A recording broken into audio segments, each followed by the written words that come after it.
সভাপতি বানাতে বানাতে বানায় দেয় মসজিদ কমিটির সভাপতি। বাংলাদেশে এমন বহু মসজিদ আছে যে মসজিদ কমিটির সভাপতি সেক্রেটারি সুদখোর, ঘুষখোর। আমরা যোগ্যতা দেখে, তাকওয়া দেখে, পরহেজগারিতা দেখে মানুষকে মূল্যায়ন করি না। অথচ আল্লাহ তাআলা শিখিয়েছেন মানুষে মানুষে কোনো ভেদাভেদ নাই, কিন্তু মর্যাদার ক্ষেত্রে মানদণ্ড হলো তাকওয়া। এজন্য রব্বুল আলামিন কোরআনে কারীমের 49 নম্বর সূরা সূরাতুল হুজুরাতের 13 নম্বর আয়াতে বললেন, ইয়া আইয়ুহান নাসু ইন্না খালাকনাকুম মিন যাকারিন ওয়া উনসা وجعلناكم شعوبا وقبائل لتعارفوا إن أكرمكم عند الله أتقاكم إن الله عليم خبير। আল্লাহ তাআলা বলছেন, হ্যাঁ মানব জাতি, আমি তোমাদেরকে একজন পুরুষ আর একজন নারী থেকে সৃষ্টি করেছি। তারপরে এই একটি সংসার থেকে আমি তোমাদের জগৎ সংসারে মানব জাতির বিস্তৃতি ঘটিয়ে দিয়েছি, বিভিন্ন জাতি গোত্রে বিভক্ত করেছি, লিতাআরাফু, যাতে তোমরা পরস্পর পরিচিত হতে পারো।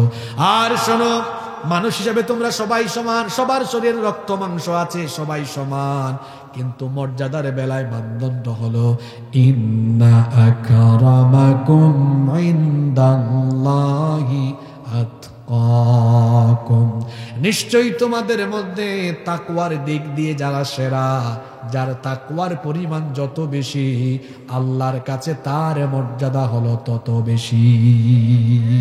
কিন্তু মানুষ হিসাবে সবাই সমান, মানুষে মানুষে কোনো ভেদাভেদ, সাদা কালো, লম্বা খাটো, কারো উপরে কারো শ্রেষ্ঠত্ব নাই, মানুষ হিসাবে সবাই সমান। এই বৈষম্যহীনতার শিক্ষা যে ইবাদতে আছে, সেই ইবাদতের নাম কি? জোরে বলেন। বিসমিল্লাহির রাহমানির রাহিম।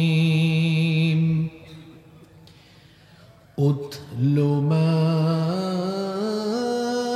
উহিয়া ইলাইকা মিনাল কিতাবি ওয়া আকিমিস সালাহ ইন্নাস সালাতা তানহা আনিল ফাহশাই ওয়াল মুনকারি ওয়ালাযিকরুল্লাহি আকবার ওয়াল্লাহু ইয়ালামু মা তাসনাউন।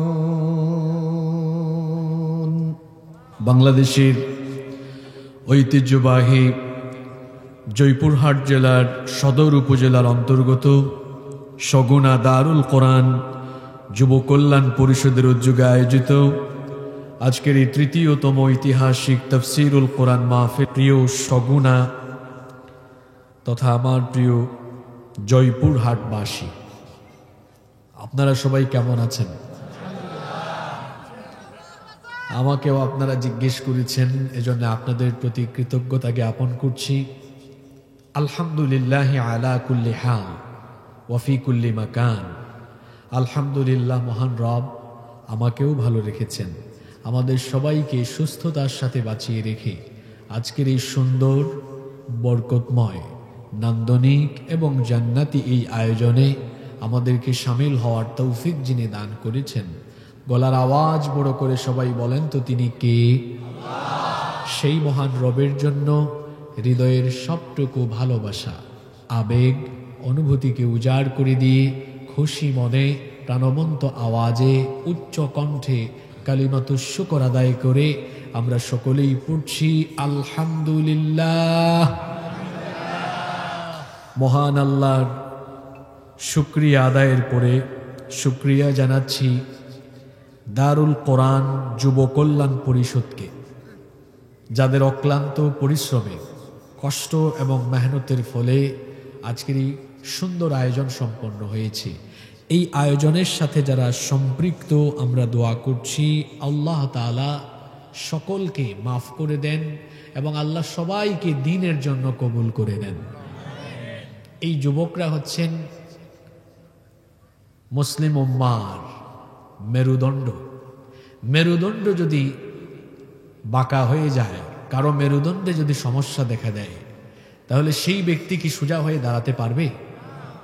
মেরুদণ্ডে সমস্যা থাকলে যেমন ওই ব্যক্তি সোজা হয়ে দাঁড়াতে পারে না, ঠিক তেমনি কোনো জাতি বা সভ্যতার যুবকেরা যদি বিপদগামী হয়, দিগ্ভ্রান্ত হয়, পথভ্রষ্ট হয়, ওই জাতিও কোনোদিন মাথা উঁচু করে দাঁড়াতে পারে না, বরং সেই জাতির অধপতন হয়ে যায়। আমাদের যুবকরা আমাদের সম্পদ। আজকে যে যুবক ভাইয়েরা এত সুন্দর আয়োজন করলেন, গত বছর তারা এই মাহফিলের আয়োজন করেছিলেন। এই মাহফিলে আমার গত বছর আসার কথা ছিল, কিন্তু বাংলাদেশে এক গ্রুপ ছিল, এত অন্যায়, অপকর্ম, অশ্লীলতা, বেহায়াপনা চতুর্দিকে হচ্ছে, সেগুলো বন্ধের ব্যাপারে কোনো কার্যকর পদক্ষেপ না নিয়ে কোরআনের মাহফিলের মতো এই সুন্দর পবিত্র প্রোগ্রামগুলোকে তারা বন্ধ রেখে দিত। এই কারণ তারা ইসলাম, কোরআন এগুলোকে সহ্য করতে পারত না। তাদের এই অপকর্মের দরুন আল্লাহ তাদেরকে কেমন ভাবে ধরলেন। আল্লাহ ধরলেন না, কিন্তু যখন ধরলেন তখন আল্লাহ কাউকেই ছাড় দিলেন না। সূরা বুরুজে আল্লাহ বলেছেন, ইন্না বাতশা রাব্বিকা লাশাদীদ, নিশ্চয়ই তোমার রবের ধরা, তোমার রবের পাকড়াও অত্যন্ত কঠিন। কেন আমাদের রব আমাদেরকে দুনিয়াতে পাঠালেন? আমাদেরকে সৃষ্টির লক্ষ্য এবং উদ্দেশ্য কি?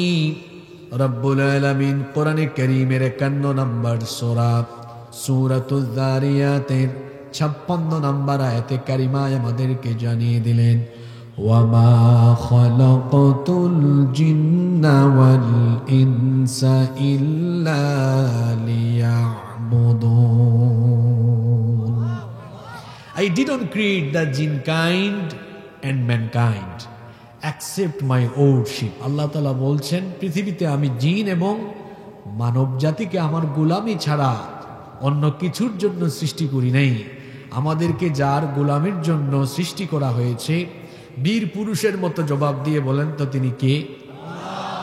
আমাদের পরিচয়, আমরা গোলাম কার? শুধু কি আমরা গোলাম? আমরা গোলামের ঘরের গোলাম। আমাদের 14 গোষ্ঠী কার গোলাম? আমরা যে আল্লাহর গোলাম।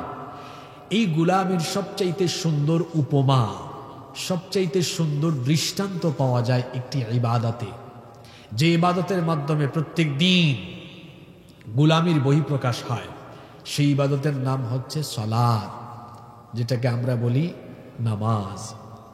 আল্লাহর গোলামির এত চমৎকার দৃষ্টান্ত অন্য কোনো ইবাদতে উপস্থাপিত হয় না। কারণ আমরা যখন নামাজে দাঁড়াই, দাঁড়ানোর সময় গোলামি গোলামি একটা ভাব দেখা যায়। যখন দাঁড়াই সিনা টান করে দাঁড়াই না, একেবারে গোলামের মতো মাথা নত করে দাঁড়াই, বিনয়ী হয়ে দাঁড়াই। কারণ আমার আল্লাহ বলছেন, এমন ভাবে নামাজে দাঁড়াও, ওয়াকুমু লিল্লাহি কানিতিন, বিনয়ী হয়ে দাঁড়াও।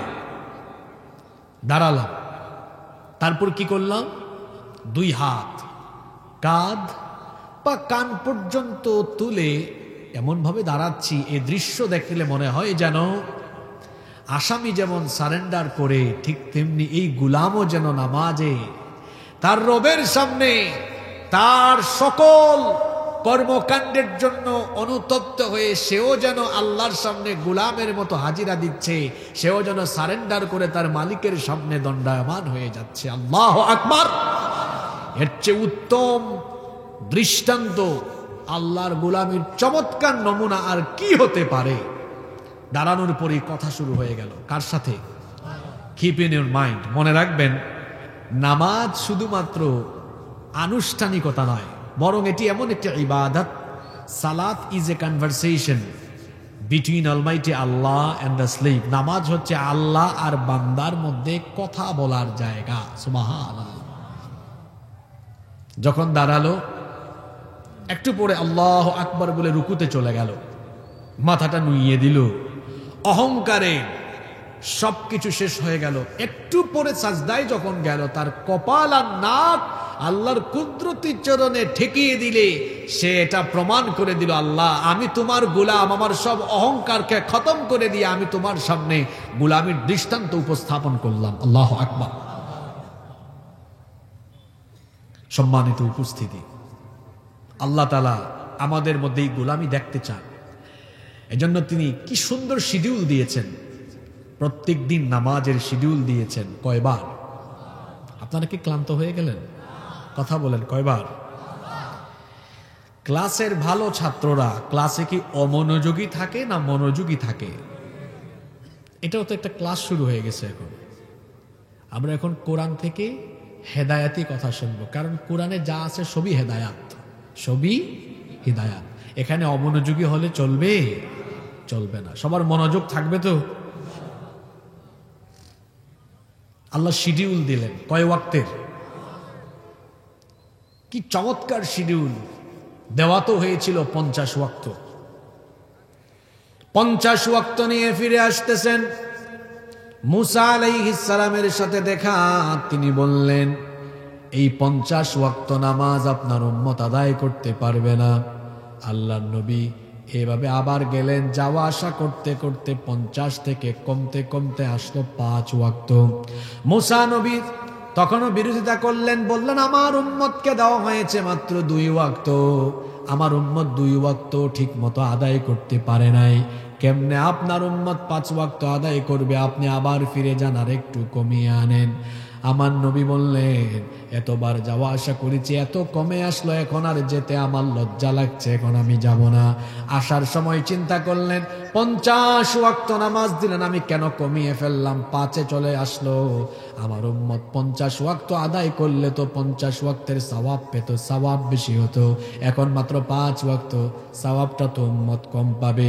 আল্লাহ তাআলা বললেন, নবী গো, আপনার উম্মতকে আপনি এত মহব্বত করেন, এত ভালোবাসেন, সেটা আমি জানি।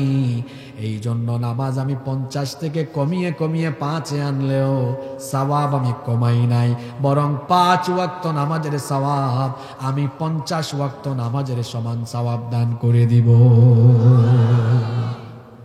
নবীজি টেনশন নেই, আমার উম্মত কি পারবে? মুসা নবীর উম্মত তো পারে নাই, 2 ওয়াক্ত পারে। আল্লাহু আকবার। আল্লাহ তাআলা কি সুন্দর ব্যবস্থা করে দিলেন, আজান হচ্ছে প্রতি নামাজের আগে।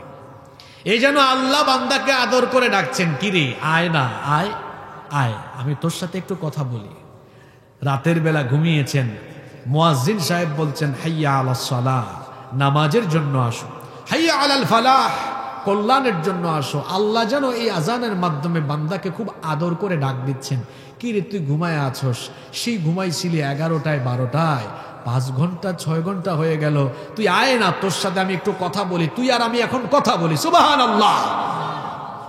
5:30টায় নামাজ আদায় করলো, 5:15টায় নামাজ আদায় করলো, ওই দুপুর 1:30টা বাজে আবার ডাকা হলো। আল্লাহ যেন বলছেন, কি রে 7 ঘন্টা 8 ঘন্টা হয়ে গেল, এতক্ষণ হয়ে গেল, আয় না, তোর সাথে আরেকবার আর একটু কথা বলি। সুবহানাল্লাহ। আবার 2 ঘন্টা 2.5 ঘন্টা যেতে না যেতে আসর, আল্লাহ যেন ডাকছেন, আয় না, আরেকবার একটু তোর সাথে কথা বলি। মাগরিবের টাইমে আবার দেওয়া হয়েছে, যেন আল্লাহ বান্দাকে আদর করে ডাকছেন, সূর্য ওঠার আগে তুই আমার সাজদা দিয়েছিলে, দিনের শুরুতেই তোর সাথে কথা বলেছিলাম, আয় না, আয়। সূর্য ডুবার সময় আরেকবার তোর সাথে কথা বলিনি? সুবহানাল্লাহ। এই জন্য বড় মহব্বতের ডাক। এরপরে আবার এশার নামাজ, বান্দা ঘুমাবে, ঘুমানোর আগে আল্লাহ আরেকবার ডাক দিলেন, তুই যে ঘুমাবি বাড়িতে, এটা তো তোর জীবনের শেষ ঘুম হয়ে যেতে পারে।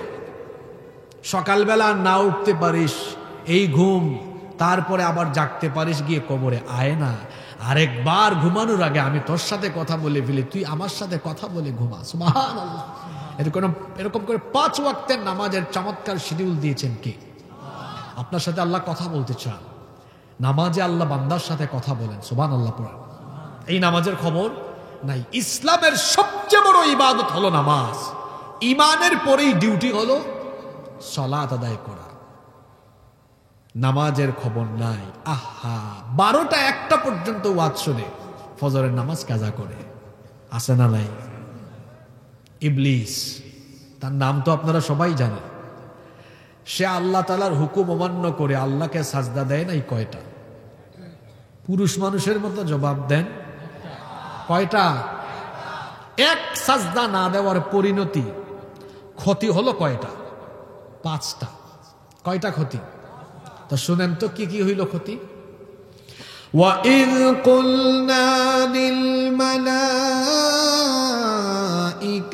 اسْجُدُوا لِآدَمَ فَسَجَدُوا إِلَّا إِبْلِيسَ أَبَى وَاسْتَكْبَرَ وَكَانَ مِنَ الْكَافِرِينَ।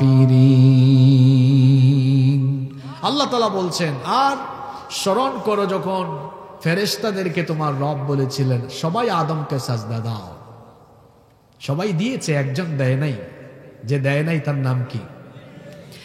ইবলিস আল্লাহকে একটা সাজদা দিল না। কি ক্ষতি হলো? আবার সে আল্লাহর আদেশ অমান্য করে তার একটা পরিচয় হয়ে গেল সে আল্লাহর অবাধ্য। 2 নাম্বার ওয়াস্তাকবারা, অহংকার করেছিল, বলেছিল আমি আদমের চাইতে সেরা, তাকে কেন আমি সাজদা দিব। এক সাজদা না দেওয়ায় তার আরেকটা পরিচয় হয়ে গেল সে অহংকারী। 3 নাম্বার ওয়াকানা মিনাল কাফিরিন, সে কাফিরে পরিণত হয়ে গেল। মনে রাখেন, 1 নাম্বার অবাধ্য, 2 নাম্বার অহংকারী, 3 নাম্বার কাফির। দেখি কতটা মনোযোগ আছে বলেন। 1 নাম্বার ক্ষতি হলো সে অবাধ্য, 2 নাম্বার অহংকারী, 3 নাম্বার কাফির, 4 নাম্বার সে হয়েছে অভিশপ্ত। তাকে আল্লাহ অভিশপ্ত করে দিয়েছেন, মালউন বানিয়ে দিয়েছেন। 5 নম্বরে আল্লাহ বলছেন তুই জান্নাত থেকে বের হ, ফা ইন্নাকা রাজিম, নিশ্চয়ই তুই বিতাড়িত। ইবলিস আল্লাহকে সাজদা দেয় না, একটা সাজদা না দিয়ে তার ক্ষতি হয়েছে মোট। মহিলা নাকি আমার সামনে? পুরুষ মানুষের মতো বলেন কয়টা? আরো জোরে বলেন কয়টা? ইবলিসকে অনুসরণ করে ইবলিসের মুরিদ হয়ে যারা প্রত্যেক দিন একটা সাজদা নয় 5 ওয়াক্ত নামাজে এত সাজদা দেয় না, এদের ক্ষতি হবে ইবলিসের চাইতে আরো মারাত্মক।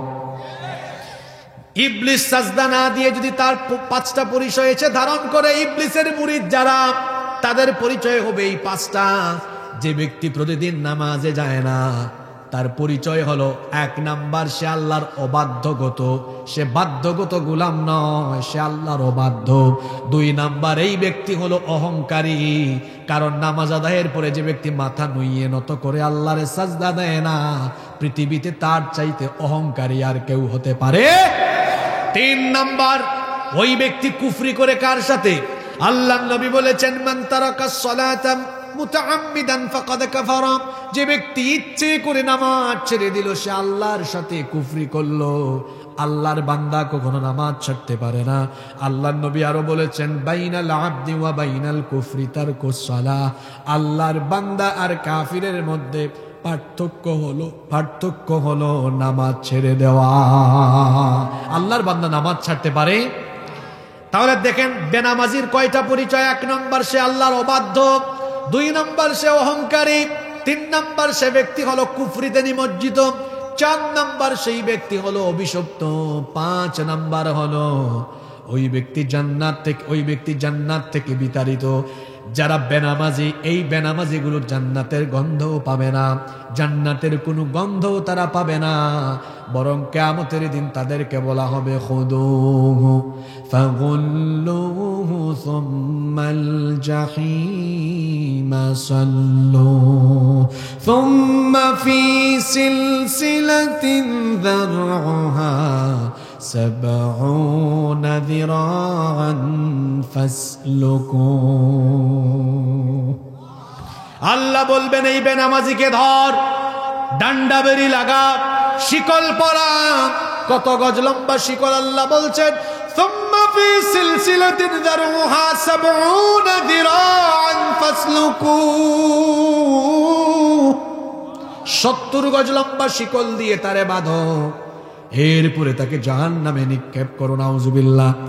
তাইলে বোঝা গেল বেনামাজির পরিণতি বড় খারাপ।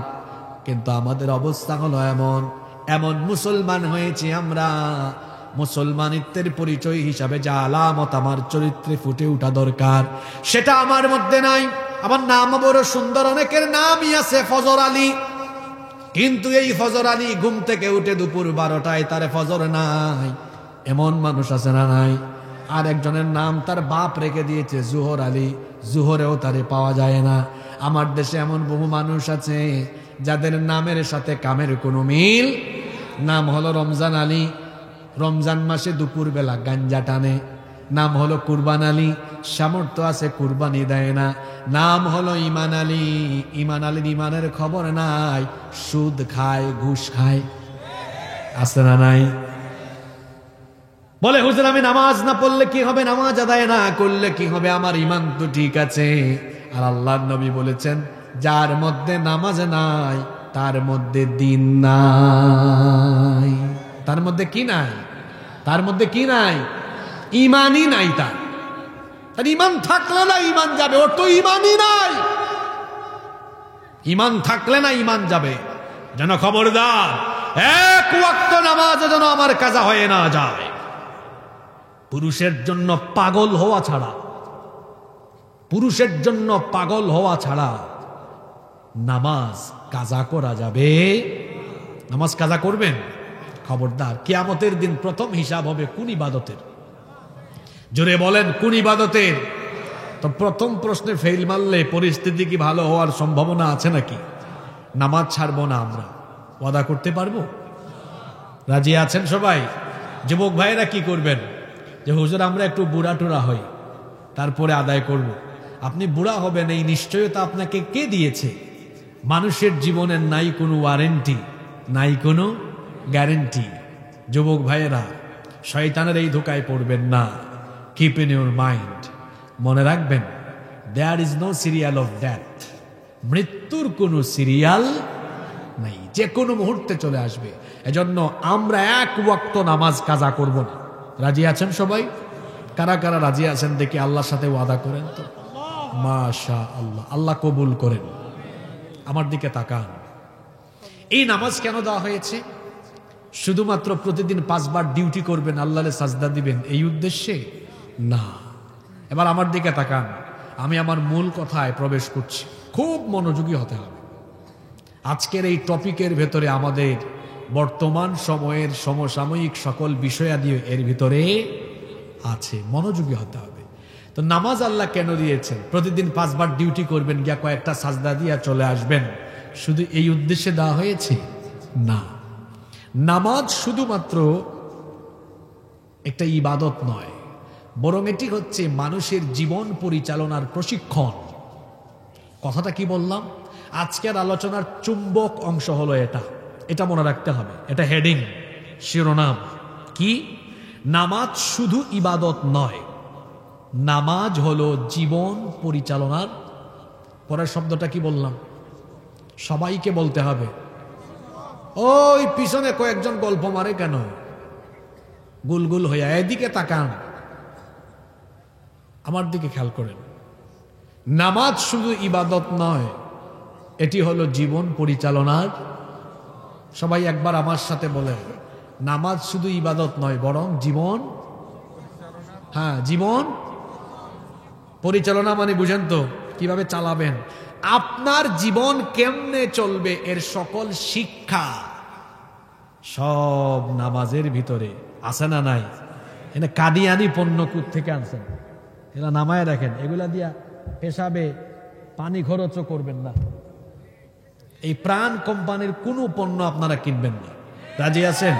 এই যে কাদিয়ানিদের এই পণ্য দিয়ে পেশাবের ইস্তিনজার কাজে ওইটা ব্যবহার করা যাবে। কাদিয়ানিরা নাপাক, এরা কাফির। এদেরকে যারা কাফির বলে না, এরাও কাদিয়ানির পণ্য দেখলে আমার মাথা গরম হয়ে যায়। কারণ এরা শেষ নবীকে শেষ নবী মানে, এগুলো ফালাই দেন এখান থেকে। কাদিয়ানির পণ্য আবার রাখছে কোথায়? কোরআন শরীফের কাছে রাখছে। দেখছেন কারবার? হ্যাঁ, কমিটি জানে না এটা। কাদিয়ানি কোনো পণ্য রাখবেন না। কি রাগ করলেন নাকি আপনারা? আপনাদের কষ্ট হচ্ছে? তাহলে কি বললাম? নামাজ শুধু ইবাদত নয়, এটি হলো জীবন পরিচালনার প্রশিক্ষণ। আমার আপনার জীবন কেমনে চলবে এর সব শিক্ষা এই একটা ইবাদতের ভিতরে আছে। এজন্যই তো বলা হয় যে মান আকামাস সালাতা ফাকাদ আকামাদ-দ্বীন, যে ব্যক্তি নামাজ কায়েম করলো সে যেন দ্বীন কায়েম করলো। নামাজ কায়েম করা আর দ্বীন কায়েম করা একই কথা, কারণ নামাজ কায়েমের মধ্যেই আছে দ্বীন কায়েম। সুবহানাল্লাহ, কত বড় কথা এটা, কত বড় গুরুত্বপূর্ণ কথা এটা।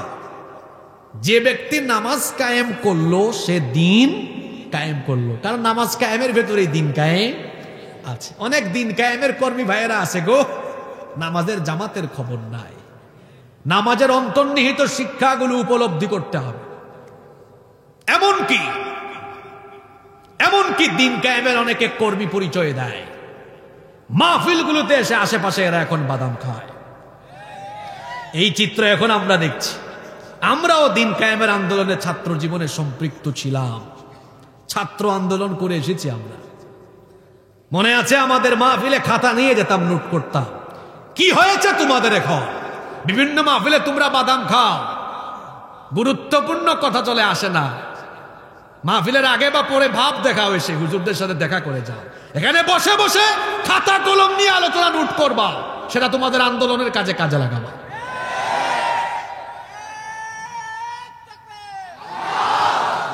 কমন পড়ছে তো, এই জন্য স্লোগান মাইরা দিছে।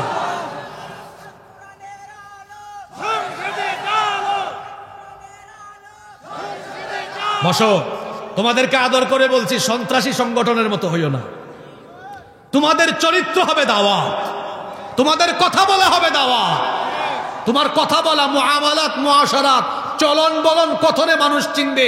সে সন্ত্রাসী সংগঠন করে না, ইসলামী ছাত্র আন্দোলন করে। তোমার ভাবখানা এমন, তোমার চলাফেরা এমন, ছাত্ররা তোমার কাছে আসে না কেন? তুমি এমন ভাবে চলাফেরা করবে যেন আরেকজন পিতা বলে, আরেকজন মা বলে, এই ছেলেটার চরিত্র এমন কেন, আমার ছেলেটাকেও তার সাথে দিতে চায়। আমি একটু সোজা সাপটা কথা বলা বেশি পছন্দ করি। সত্য কথাগুলো তিতা দিতাই হয়। দেশের বিভিন্ন অঞ্চলে যাই এখন এগুলাই দিকে, এরা আশেপাশে বসে বাদাম খায়, আমরা যাওয়ার সময় গাড়ি আটকায়। হুজুর একটু কথা বলি, তুমি এতক্ষণ কই ছিলা? তুমি তো শ্রোতাদের সামনে বসা দরকার, তুমি মাহফিলের স্বেচ্ছাসেবক হওয়া দরকার। রাগ করলেন নাকি? বলছিলাম নামাজ শুধু ইবাদত নয়, এটা জীবন পরিচালনার প্রশিক্ষণ। অনেক শিক্ষা আছে তার ভিতরে। আজকে নামাজের 15টি শিক্ষা আপনাদের সামনে আমি তুলে ধরব ইনশাআল্লাহ। আপনারা মনে রাখার জন্য চেষ্টা করেন, যাদের কাছে মোবাইল ফোন আছে নোট করে নিয়ে যাওয়ার চেষ্টা করেন, যাতে করে আমরা আগামীকাল বিভিন্ন জায়গায় বসে আমরা আবার ওখানে একটা গেট টুগেদার করতে পারি। আল্লাহ আমাদেরকে আমলের নিয়তে আমাকে বলার, আপনাদেরকে শোনার তৌফিক দান করেন। নাম্বার 1 শুরু হয়ে গিয়েছে। সালাত teach us to make a clean life. নামাজ আমাদেরকে পরিচ্ছন্ন জীবনযাপনের শিক্ষা দেয়। পরিষ্কার থাকা, পরিচ্ছন্ন থাকা, এই শিক্ষাটা নামাজের ভেতরে আছে। আপনারা জানেন নামাজের অন্যতম রুকন হলো যে জায়গায় আপনি নামাজ আদায় করবেন সেই জায়গাটা পাক হতে হবে। জায়গা পাক হবে, শরীর পাক থাকবে। জায়গা পাক, শরীর পাক, এটা থাকতে হবে। সতর ঢাকা তো আছে, এটা সামনে আসতেছে। আমি বলতেছি পবিত্রতার ট্রেনিংটা নামাজে কোথায়? আপনি আসার সময় পবিত্র হয়ে আসবেন না অপবিত্র হয়ে আসবেন? তাহলে নামাজে পবিত্রতা লাগে, পরিষ্কার পরিচ্ছন্ন হয়ে আসে। নামাজ আমাদেরকে কত সুন্দর করে পরিচ্ছন্নতার ট্রেনিং দিল। নামাজে আমরা আসি নিজেরা পবিত্র হয়ে, পরিষ্কার শরীর নিয়ে, পরিষ্কার পরিচ্ছন্ন পবিত্র কাপড় চোপড় নিয়ে। এই শিক্ষা শুধু, এই আমলটা শুধু নামাজের ভেতরে রাখলে হবে না। কাজকর্ম ছাড়া আমরা নামাজের বাহিরেও আমাদের জীবনটাকে পরিচ্ছন্ন করব। কিন্তু দেখা যায় আমাদের জীবন এত অপরিচ্ছন্ন, এত নোংরা। আমরা কাপড়টা পরিধান করি, কাপড়ে ময়লা লাগানো থাকে, আমার শরীরে ময়লা লাগানো থাকে, মুখের থেকে দুর্গন্ধ বের হয়। কেন মুসলমান এমন হবে? আসসিওয়াকু মিন সুনানিল মুরসালিন। পৃথিবীর মানুষদেরকে দাঁত ব্রাশ করা, মিসওয়াক করা শিখিয়েছেন পৃথিবীর নবীরা। আল্লাহু আকবার। আসসিওয়াকু মিন সুনানিল মুরসালিন, মিসওয়াক হলো সকল নবীদের সুন্নাহ। নবীরা কত স্মার্ট ছিলেন, কত পরিচ্ছন্ন ছিলেন। আমার নবী তো এত পরিচ্ছন্ন, এত স্মার্ট। আপনাদের ডাক্তাররা, স্বাস্থ্য সচেতন যারা, তারা বলেন যে প্রত্যেক দিন দাঁত ব্রাশ করেন 2 বার, ঘুমানোর আগে 1 বার আর ঘুমানোর পরে হলো আরেকবার। কিন্তু আমার নবী এতটা স্মার্ট ছিলেন, এত পরিচ্ছন্ন জীবনযাপন করতেন, তিনি প্রত্যেক দিন 2 বার নয়, প্রত্যেক দিন তিনি মিসওয়াক করতেন 7 বার। সুবহানাল্লাহ কি বলবেন না? বলবেন হুজুর 7 বার কেমনে হয়? আল্লাহর নবী ঘুমানোর আগে 1 বার মিসওয়াক করতেন, ঘুম থেকে উঠে আরেকবার মিসওয়াক করতেন। হইল কয়বার? আরো বাকি 5 বার কোথায়? 5 ওয়াক্ত নামাজের আগে হলো আরো 5 বার। 5 এ 2 হইল কত? আমার দেশে অনেক মানুষ আছে 2 দিনও দাঁত ব্রাশ করে না। নামাজে গিয়া যখন সুবহান রাব্বিয়াল আলা পরে ডানে বামের মানুষ দুর্গন্ধে শেষ। এই শিক্ষা আপনাকে কে দিয়েছে? বিড়ির গন্ধ, সিগারেটের গন্ধ। কেন আপনার মুখে দুর্গন্ধ হবে কেন? মিসওয়াক ব্যবহার করবেন, মিসওয়াকের অনেক উপকারিতা আছে। পরিচ্ছন্নতার শিক্ষাই নামাজ থেকে নিতে হবে। আমার দেশটা কত সুন্দর, এত সুন্দর দেশ পৃথিবীর কোথাও নাই। মনে হয় ছবির মতো আকাশ, সবুজ শ্যামল দেশ, কিন্তু এই দেশে অপরিচ্ছন্নতা বেশি, নোংরামি বেশি, সব দিকে দেখবেন ময়লা আর আবর্জনা। এজন্য আমি প্রায় সময় আফসোস করে বলি, বাংলাদেশে মুসলমান আছে কিন্তু ইসলাম নাই। ইউরোপ আমেরিকার কাফির দেশে মুসলমান নাই কিন্তু ইসলাম আছে। কথা বুঝেন নাই? পরিচ্ছন্ন থাকা এটা ইসলামের শিক্ষা, ইসলামের হুকুম। এখন আমরা মুসলমানরা এই রীতিনীতিকে নেই নাই, এটা নিয়ে ফেলছে ইউরোপ আমেরিকার তারা। যারা বিদেশে গিয়েছেন, সফর করেছেন, তারা জানেন এমনও দেশ আছে থুতু ফেললে জরিমানা গুনতে হয়, ময়লা ফেলা যাবে। আমার দেশে চানাচুরে খাইয়া চানাচুরের প্যাকেট মাইরা দেখেন আপনি ইউরোপ আমেরিকা, ডলার গুনতে হবে জরিমানা। ওই দেশে মুসলমান নাই, ইসলাম। আমার দেশে মুসলমান আছে, ইসলাম। একটা জুতা পরে সকালবেলা বের হন, দুপুরের আগে এটা অবস্থা শেষ। আপনি যান না একটু বিদেশে, 10 দিন শু পরে হাঁটবেন, ময়লা হবে না, এত পরিচ্ছন্ন। এত দূরে যাওয়া লাগবে না ইউরোপ আমেরিকায়, একটু দিল্লি পর্যন্ত পৌঁছালে হবে। পাশের দেশেই গেলে দেখবেন দিল্লিরও বেশ কিছু রাস্তাঘাট এরকম আসে না? আহা, অপরিচ্ছন্নতা, সব দিকে অপরিচ্ছন্নতা। আমরা এই শিক্ষাটা নিতে পারলাম না। শুধু এটা নয়, পরিচ্ছন্নতা নয়, ইউরোপ আমেরিকার কাফির দেশেরা কোরআনের, ইসলামের অনেক বিধিবিধান তারা নিজেরা গ্রহণ করেছে, আমরা গ্রহণ করি নাই। দেখেন গত কিছুদিন আগে আমেরিকায় প্রেসিডেন্ট নির্বাচন গেল, জানেন আপনারা? জানেন কিনা? তারা একজন আধা পাগলকে প্রেসিডেন্ট বানায় ফেলছে, আধা পাগলকে প্রেসিডেন্ট বানায় ফেলছে। কেন? তার প্রতিদ্বন্দ্বী একজন এই আমেরিকা আর পশ্চিমা দুনিয়ার এই লোকগুলো সারা পৃথিবীর মানুষকে সবক দেয়, শিক্ষা দেয়, নারীর ক্ষমতায়ন লাগবে, তোমরা নারীর ক্ষমতায়ন নিশ্চিত করো। কিন্তু আশ্চর্যের ব্যাপার হলো, যারা নারী ক্ষমতায়নের কথা বলে তাদের দেশে তারা কোনোদিনও আজ পর্যন্ত নারীকে ক্ষমতায় বসাইছে? পৃথিবীতে এত নবী রাসূল এসেছেন, একজন নবী রাসূল কি মহিলা ছিলেন? কেন বানান নাই আল্লাহ? আরে নারীদের তো মাসে কয়েকদিন অসুস্থতা থাকে, তো নারীরা যদি নবী রাসূল হন, অসুস্থতার দিনগুলিতে ইমামতি কে করবে? মানুষের মধ্যে দাওয়াতি কাজ কে করবে? তাছাড়া নারী তো সৃষ্টিগতভাবে অ্যাট্রাকটিভ, তিনি কিভাবে পুরুষদের সাথে মিশবেন, কিভাবে দাওয়াতি কাজ করবেন? একজন পুরুষ তো দিনরাত 24 ঘন্টা যেখানে সেখানে যেতে পারে, একজন নারী কিভাবে পারবেন? এই দিকগুলো বিবেচনায় কোন মহিলাকে নবী বা রাসূল বানানো হয় নাই।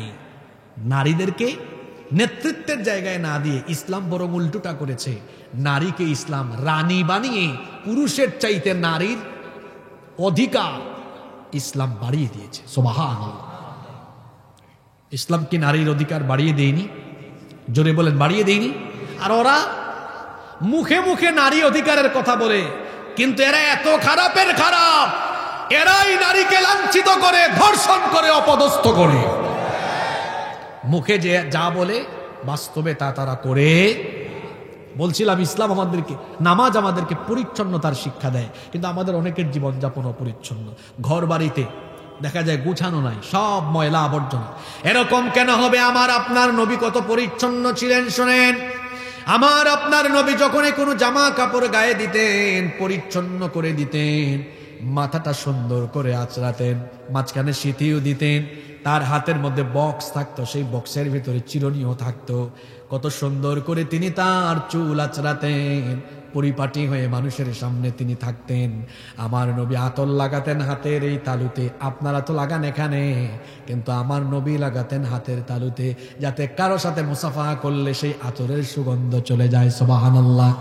আমার নবী কতটা পরিচ্ছন্ন ছিলেন সেটা একজন সাহাবীর মুখ থেকে শুনেন। সাইয়্যিদিনা আনাস রাদিয়াল্লাহু আনহু তিনি বলছেন, মা শামামতু আনবারান কাত্তু ওয়ালা মিসকান ওয়ালা শাইআন আতয়াবু মির রিহি রাসূলিল্লাহ।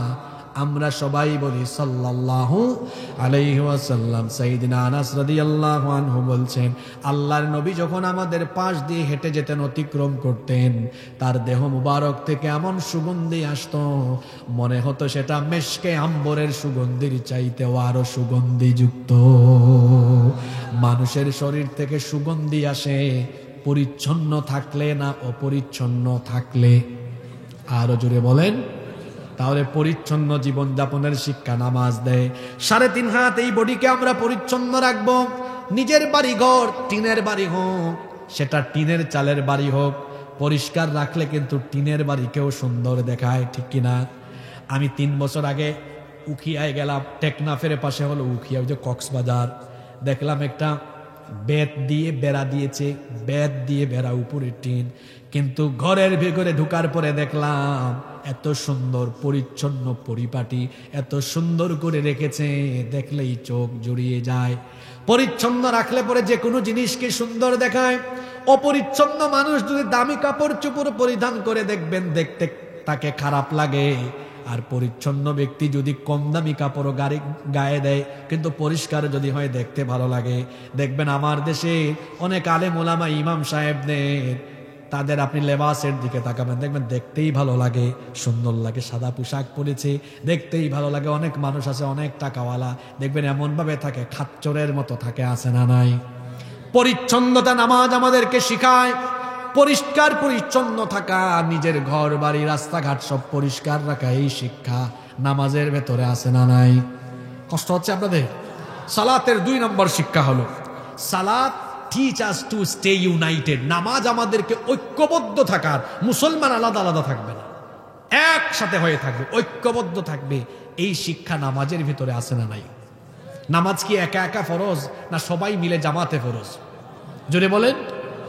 রব্বুল আলামিন কোরআনে কারীমের 2 নম্বর সূরা সূরাতুল বাকারা এর 43 নম্বর আয়াতে বলছেন, ওয়া আকিমুস সালাতা ওয়া আতুজ যাকাতা ওয়ারকাউ মা'আর রাকিঈন।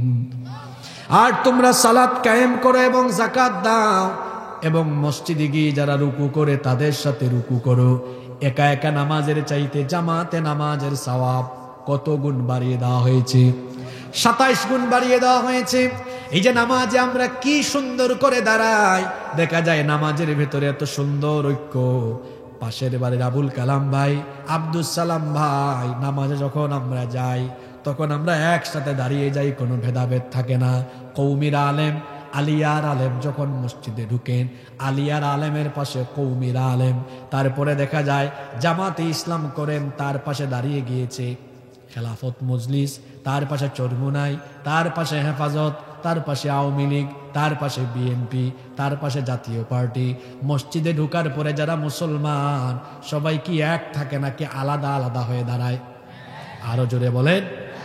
মসজিদের ভিতরের এই শিক্ষা নামাজের বাইরে আছে? জুড়ে বলতে হবে আছে। আপনাদের কথা বাদ, আমার দেশে সাধারণ মানুষের চেয়ে হুজুরদের ভিতরে হিংসা বেশি। আমিও হুজুর, কথাটা বলে ফেললাম, এটা সত্য কথা। খুব মারাত্মক পর্যায়ের হিংসা। হুজুরদের ভিতরে এত হিংসা যা সাধারণ মানুষ কল্পনাও করতে পারবে না। এজন্য একজন আফসোস করে বলেছিল, পাল্লায় ব্যাঙ রাখা যেমন কঠিন, হুজুরদেরকে এক চেয়ার এক টেবিলে বসানো কঠিন। এত হিংসা, একজন আর একজনকে দেখতে পারে না। আপনাদের হিংসা নিন্দা যত বাড়বে, আপনাদের উপরে পিটানো জুলুম নির্যাতন আরো বাড়বে। সুজা কথা, এখনো সময় আছে। সব ভুলে গিয়ে ঐক্যবদ্ধ হন। নামাজের শিক্ষার ওয়াজ মানুষকে কি করবে? নিজেদের মধ্যেই তো এটা নাই। আমি যা বললাম এটা সত্য। আপনাদের সাধারণ মানুষের মধ্যে ভালোবাসা অনেক বেশি। কিরকম একটা উদাহরণ দেই। পাশের বাড়ির আব্দুল সালাম ভাইয়ের সাথে আপনার ঝামেলা আছে, কিন্তু দেখা সাক্ষাৎ হইলে দেখবেন তাও হৃদয়ে মায়া লাগে। হুজুরদের ভিতরে এত হিংসা, একজনের একজনের পাশে বসা থাকবে, কথা বলবেন। কি আমি কি ভুল বলেছি? জোরে বলেন, ভুল বলেছি? এত দল তাদের ভিতরে, এত দল, দলাদলি থাকতে পারে। ইখতিলাফ এটাও ইসলামের সৌন্দর্য, কিন্তু ইখতিলাফের কারণে কি ইহতিরাম হারিয়ে যাবে? ইখতিলাফের কারণে তো ইহতিরাম হারিয়ে যাওয়ার কথা না। হ্যাঁ, ইমাম আজম আবু হানিফা রহমতুল্লাহ আলাইহির সাথে ইমাম শাফি রহমতুল্লাহ আলাইহির অনেক ইখতিলাফ। তাই বলে কি উভয়ের মধ্যে ইহতিরামের কমতি ছিল? কোনো কমতি ছিল? আমাদের মধ্যে ইহতিরামের ঘাটতি আছে। ওই যে আমাদের মধ্যে বিভেদ থাকায় ওইদিকে জালিমরা সব ঐক্যবদ্ধ আছে না? বাংলাদেশে গত 15 বছর জুলুমের বিরুদ্ধে সবচেয়ে বেশি কথা বলেছে আলেমরা। আপনারা ঠিক কইলেও ঠিক আছে, না কইলেও ঠিক আছে। সবচেয়ে বেশি জুলুমের শিকার হয়েছে কারা? আলেমরা। এত পিটা খাইলো, খাওয়ার পরে এই যে 5 আগস্টের পরে ইদানিং শুনবেন এক দলের কথা আরেক দলের বিপক্ষে কেমনে যায়, খুশাখুশি। হাই রে হাই, 15 বছর মায়ের খাইয়া এখনো ঠিক হইল না। এদের উপর আরেকটা মায়ের আছে, আরেকটা মায়ের এখনো ইহতিরাম করতে জানে না। 15 বছর মজলুম হলো কারা, রক্ত দিল কারা, জীবন দিল কারা, আর ক্ষমতার স্বাদ নেই এখন কারা। দুনিয়া ছেড়ে চলে গেলেন, তখন কিন্তু সব আলেমরা বিবৃতি দিয়েছে, দেয় নাই? দিছে কিনা? মরার পরে বিবৃতি। আর এটা আমাদের দেশের মানুষের খাসলত, জীবিত মানুষকে মূল্যায়ন করে না। এটা এই বাঙালিদের মারাত্মক পর্যায়ের একটা কুস্বভাব। জীবিত মানুষকে এরা মূল্যায়ন কদর করতে জানে না, মরার পরে কদর করে। তিনি মারা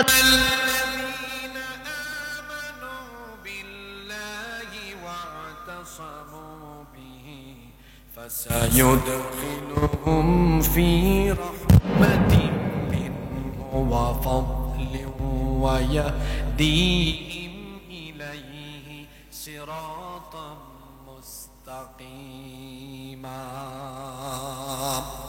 আল্লাহ তাআলা বলছেন, অতএব যারা আল্লাহর উপর ঈমান আনবে, এদের উপরে যারা ঐক্যবদ্ধ থাকবে, তাদেরকে আল্লাহ তাআলা তার দয়া এবং অনুগ্রহের ভিতরে প্রবেশ করাবেন এবং ঐক্যবদ্ধ সিরাতুল মুস্তাকিমের পথে যিনি পরিচালিত করবেন। গলার আওয়াজ বড় করে বলেন, তিনি কে? ফেসবুক খুলে দেখেন। ফেসবুক হলো বর্তমানে অনৈক্য সৃষ্টির একটা জায়গা।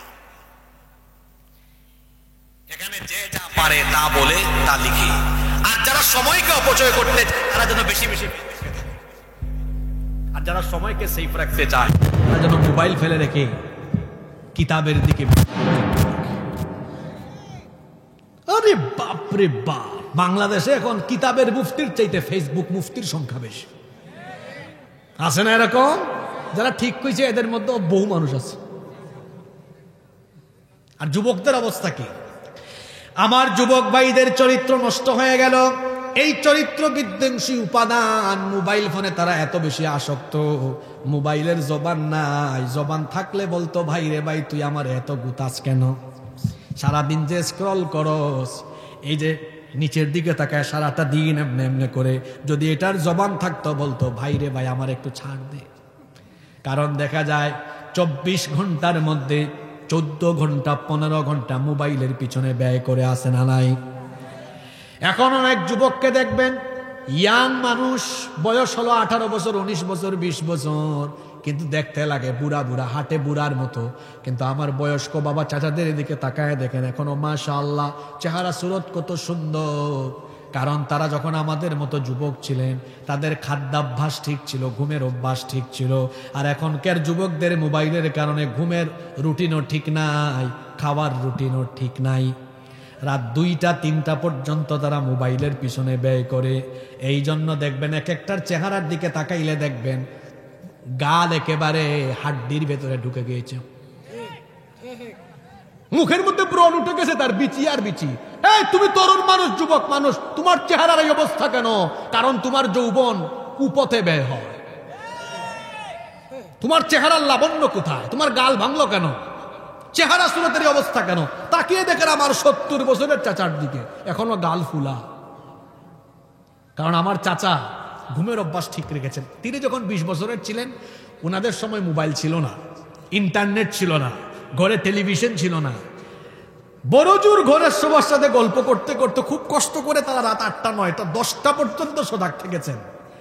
আর সজাগ থাকার সুযোগ, ঘুম, ভোরে ঘুম থেকে উঠেছেন সূর্য ওঠার আগে, ফজরের আগে।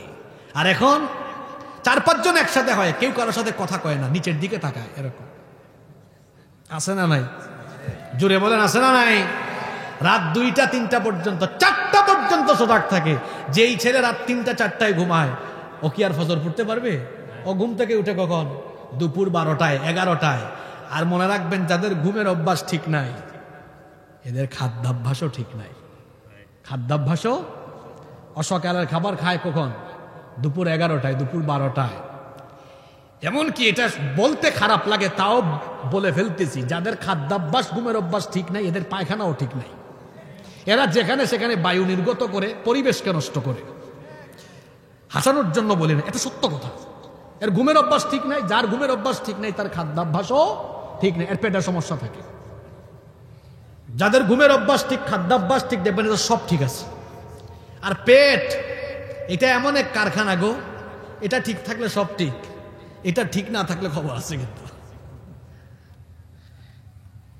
তো বলছিলাম, এই মোবাইলের পেছনে যুবক ভাইয়েরা সময় নষ্ট করবেন না, আর ফেসবুকে ঢুকে মুফতিগিরি করবেন না। এই উম্মাকে কিভাবে একত্রিত রাখা যায়, সবাই সবার জায়গা থেকে চেষ্টা চালাতে। তাহলে নামাজের 2 নম্বর শিক্ষা। নামাজ আমাদেরকে কিসের শিক্ষা দেয়? ঐক্যের শিক্ষা দেয়। বলেন, কিসের শিক্ষা দেয়? আপনাদের কি কষ্ট হচ্ছে বাবারা, ভাইয়েরা? কষ্ট হচ্ছে? আপনারা কি আমাকে কয়েক মিনিট সময় দিবেন? নাম্বার 3, নামাজ আমাদেরকে সাম্য, মৈত্রী এবং ভেদাভেদহীন একটি সমাজ গঠনের শিক্ষা দেয়। নামাজে কিন্তু কোনো ডিসক্রিমিনেশন, কোনো বৈষম্য নাই। এখন বৈষম্য বিরোধী ছাত্র আন্দোলন আছে, বৈষম্যহীন বাংলাদেশ দেখতে চায়। বৈষম্যহীনতার শিক্ষাটাও নামাজে আছে না? কোথায় আছে দেখেন। একজন গরিব মানুষ, দিনে তিনি 400 টাকা 500 টাকা উপার্জন করেন, মসজিদে গেলেন, যাওয়ার পরে আরেকজন ভাই, তিনি মনে করেন মাসে 2 লাখ 3 লাখ টাকা কামান। এখন তিনি যদি নামাজে তার পাশে দাঁড়ান, মাসে 2 লক্ষ 3 লক্ষ টাকা উপার্জন করা ব্যক্তি, ওই দৈনিক যিনি 500 টাকা কামান, তাকে কি বলতে পারবেন নাকি তুই তো গরিব, তুই আমার পাশে দাঁড়াতে পারবি না, কারণ আমি আপার ক্লাসের, তুই লোয়ার ক্লাসের, আমি সামনের কাতারে থাকবো, তুই পিছনের কাতারে যা? এমন কথা বলার কি কোনো সুযোগ আছে নাকি? যদি বলেও ফেলে, ওই ভাই তখন বলবে, তোর এই অহংকারী আচরণ গিয়ে মসজিদের বাইরে দেখা। এখানে মসজিদ এটা আল্লাহর ঘর, এখানে তুইও আল্লাহর গুলাম, আমিও আল্লাহর গুলাম। 2 জনের মধ্যে কোনো ভেদাভেদ নাই। এখানে যদি সরকারি দলের কেউ ঢুকে, আর যারা সরকারে নাই অথবা জনগণ, এখন যদি সরকারের কোনো ব্যক্তির কাছে জনগণ গিয়ে দাঁড়ায়, বলার কি কোনো ক্ষমতা আছে নাকি আমি সরকার, আমি সামনের কাতারে, তুমি জনগণ, তুমি পিছনের কাতারে? এমন কথা বলার কি কোনো সুযোগ আছে নাকি? তাহলে নামাজে যখন আমরা যাই, তখন দেখা যায় আপার ক্লাস, লোয়ার ক্লাস, বিভিন্ন শ্রেণী পেশার মানুষের মধ্যে কোনো ধরনের বিভেদ এবং বৈষম্য থাকে না। সকল মানুষ তখন একীভূত হয়ে আল্লাহর গোলামে পরিণত হয়ে যায়। আফসোসের ব্যাপার হলো, নামাজের এই শিক্ষাটা আমরা নামাজের বাহিরে আনতে পারে নাই। আজকে আমার পরিবারে বৈষম্য, সমাজে বৈষম্য, রাষ্ট্রেও বৈষম্য আছে না নাই? বলবেন হুজুর পরিবারে কেমনে বৈষম্য? দেখবেন অনেক পিতামাতা আছে, তার ছেলে মেয়ে 3টা 4টা, অনেক মা বাপও আছে খারাপ। 4টা 5টা ছেলে মেয়ে খালি একটারে প্রায়োরিটি দেয়, বাকিগুলারে দেয় না। যেটা ইনকাম করে বেশি ওইটাকে মহব্বত করে বেশি, যেটার ইনকাম কম ওইটাকে মহব্বত করে কম। আছে না নাই? এটা বৈষম্য। অনেকে আছে ছেলেকে মহব্বত করে মেয়েকে মহব্বত করে না, এটাও বৈষম্য। সমাজে বৈষম্য চলছে। যাদের টাকা পয়সা বেশি তাকে দেখা যায় ভালো কোনো কাজে কোনো কমিটিতে রাখা হয় না, সুদ খায় ঘুষ খায়। এমন মানুষের টাকা বেশি থাকলে হয়েছে কোনো অসুবিধা নাই, এক্কেরে সভাপতি বানাতে বানাতে মাহফিল কমিটির সভাপতি, সভাপতি বানাতে বানাতে বানায় দেয় মসজিদ কমিটির সভাপতি। বাংলাদেশে এমন বহু মসজিদ আছে যে মসজিদ কমিটির সভাপতি সেক্রেটারি সুদখোর ঘুষখোর। আমরা যোগ্যতা দেখে, তাকওয়া দেখে, পরহেজগারিতা দেখে মানুষকে মূল্যায়ন করি না। অথচ আল্লাহ তাআলা শিখিয়েছেন মানুষে মানুষে কোনো ভেদাভেদ নাই, কিন্তু মর্যাদার ক্ষেত্রে মানদণ্ড হলো তাকওয়া। এজন্য রব্বুল আলামিন কোরআনে কারীমের 49 নম্বর সূরা সূরাতুল হুজুরাতের 13 নম্বর আয়াতে বললেন, ইয়া আইয়ুহান নাসু ইন্না খালাকনাকুম মিন যাকারিন ওয়া উনসা وجعلناكم شعوبا وقبائل لتعارفوا إن أكرمكم عند الله أتقاكم إن الله عليم খবীর। আল্লাহ তাআলা বলছেন, হ্যাঁ মানব জাতি, আমি তোমাদেরকে একজন পুরুষ আর একজন নারী থেকে সৃষ্টি করেছি। তারপরে এই একটি সংসার থেকে আমি তোমাদের জগৎটাকে, জগৎ সংসারে মানব জাতির বিস্তৃতি ঘটিয়ে দিয়েছি, বিভিন্ন জাতি গোত্রে বিভক্ত করেছি। লিতাআরাফু, যাতে তোমরা পরস্পর পরিচিত হতে পারো। আর শোনো, মানুষ হিসেবে তোমরা সবাই সমান, সবার শরীরে রক্ত মাংস আছে, সবাই সমান, কিন্তু মর্যাদার বেলায় মানদণ্ড হলো ইন্না আকরামাকুম ইনদাল্লাহি আতকাকুম, নিশ্চয়ই তোমাদের মধ্যে তাকওয়ার দিক দিয়ে যারা সেরা, যার তাকওয়ার পরিমাণ যত বেশি আল্লাহর কাছে তার মর্যাদা হলো তত বেশি। কিন্তু মানুষ হিসাবে সবাই সমান, মানুষে মানুষে কোনো ভেদাভেদ, সাদা কালো, লম্বা খাটো, কারো উপরে কারো শ্রেষ্ঠত্ব নাই, মানুষ হিসাবে সবাই সমান। এই বৈষম্যহীনতার শিক্ষা যে ইবাদতে আছে, সেই ইবাদতের নাম কি? জোরে বলেন। আপনাদের কি কষ্ট হচ্ছে? এই লাল পাঞ্জাবি টাইপসের শ্রোতা যারা আছেন, 10 সেকেন্ড সময় দিলাম, ওইটা দূর মারে। এরা কেউ আসছে হুজুরের কণ্ঠ দেখতে, কেউ আসছে চেহারা দেখতে, কেউ আসছে চিল্লানো শুনতে। ক্লাসের ভালো ছাত্ররা ক্লাস শেষ হওয়ার আগ পর্যন্ত ক্লাস ত্যাগ করে না। এরা A+ পায় পরীক্ষার পরে। যে আমার ডান পাশে হুজুর আছেন, ওনারা মাদ্রাসায় পাঠদান করেন, ওনারা ভালো জানেন, আরো আমরাও তো পড়েছি, পড়িয়েছি, পড়াচ্ছি। ভালো ছাত্ররা কখনো শেষ হওয়ার আগ পর্যন্ত ক্লাস থেকে বের হয়।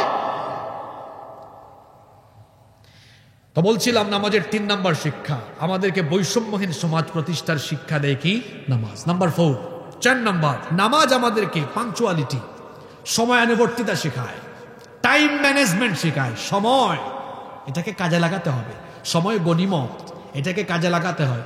এই শিক্ষা নামাজের ভেতরে আছে না নাই? জোরে বলেন, আছে না নাই?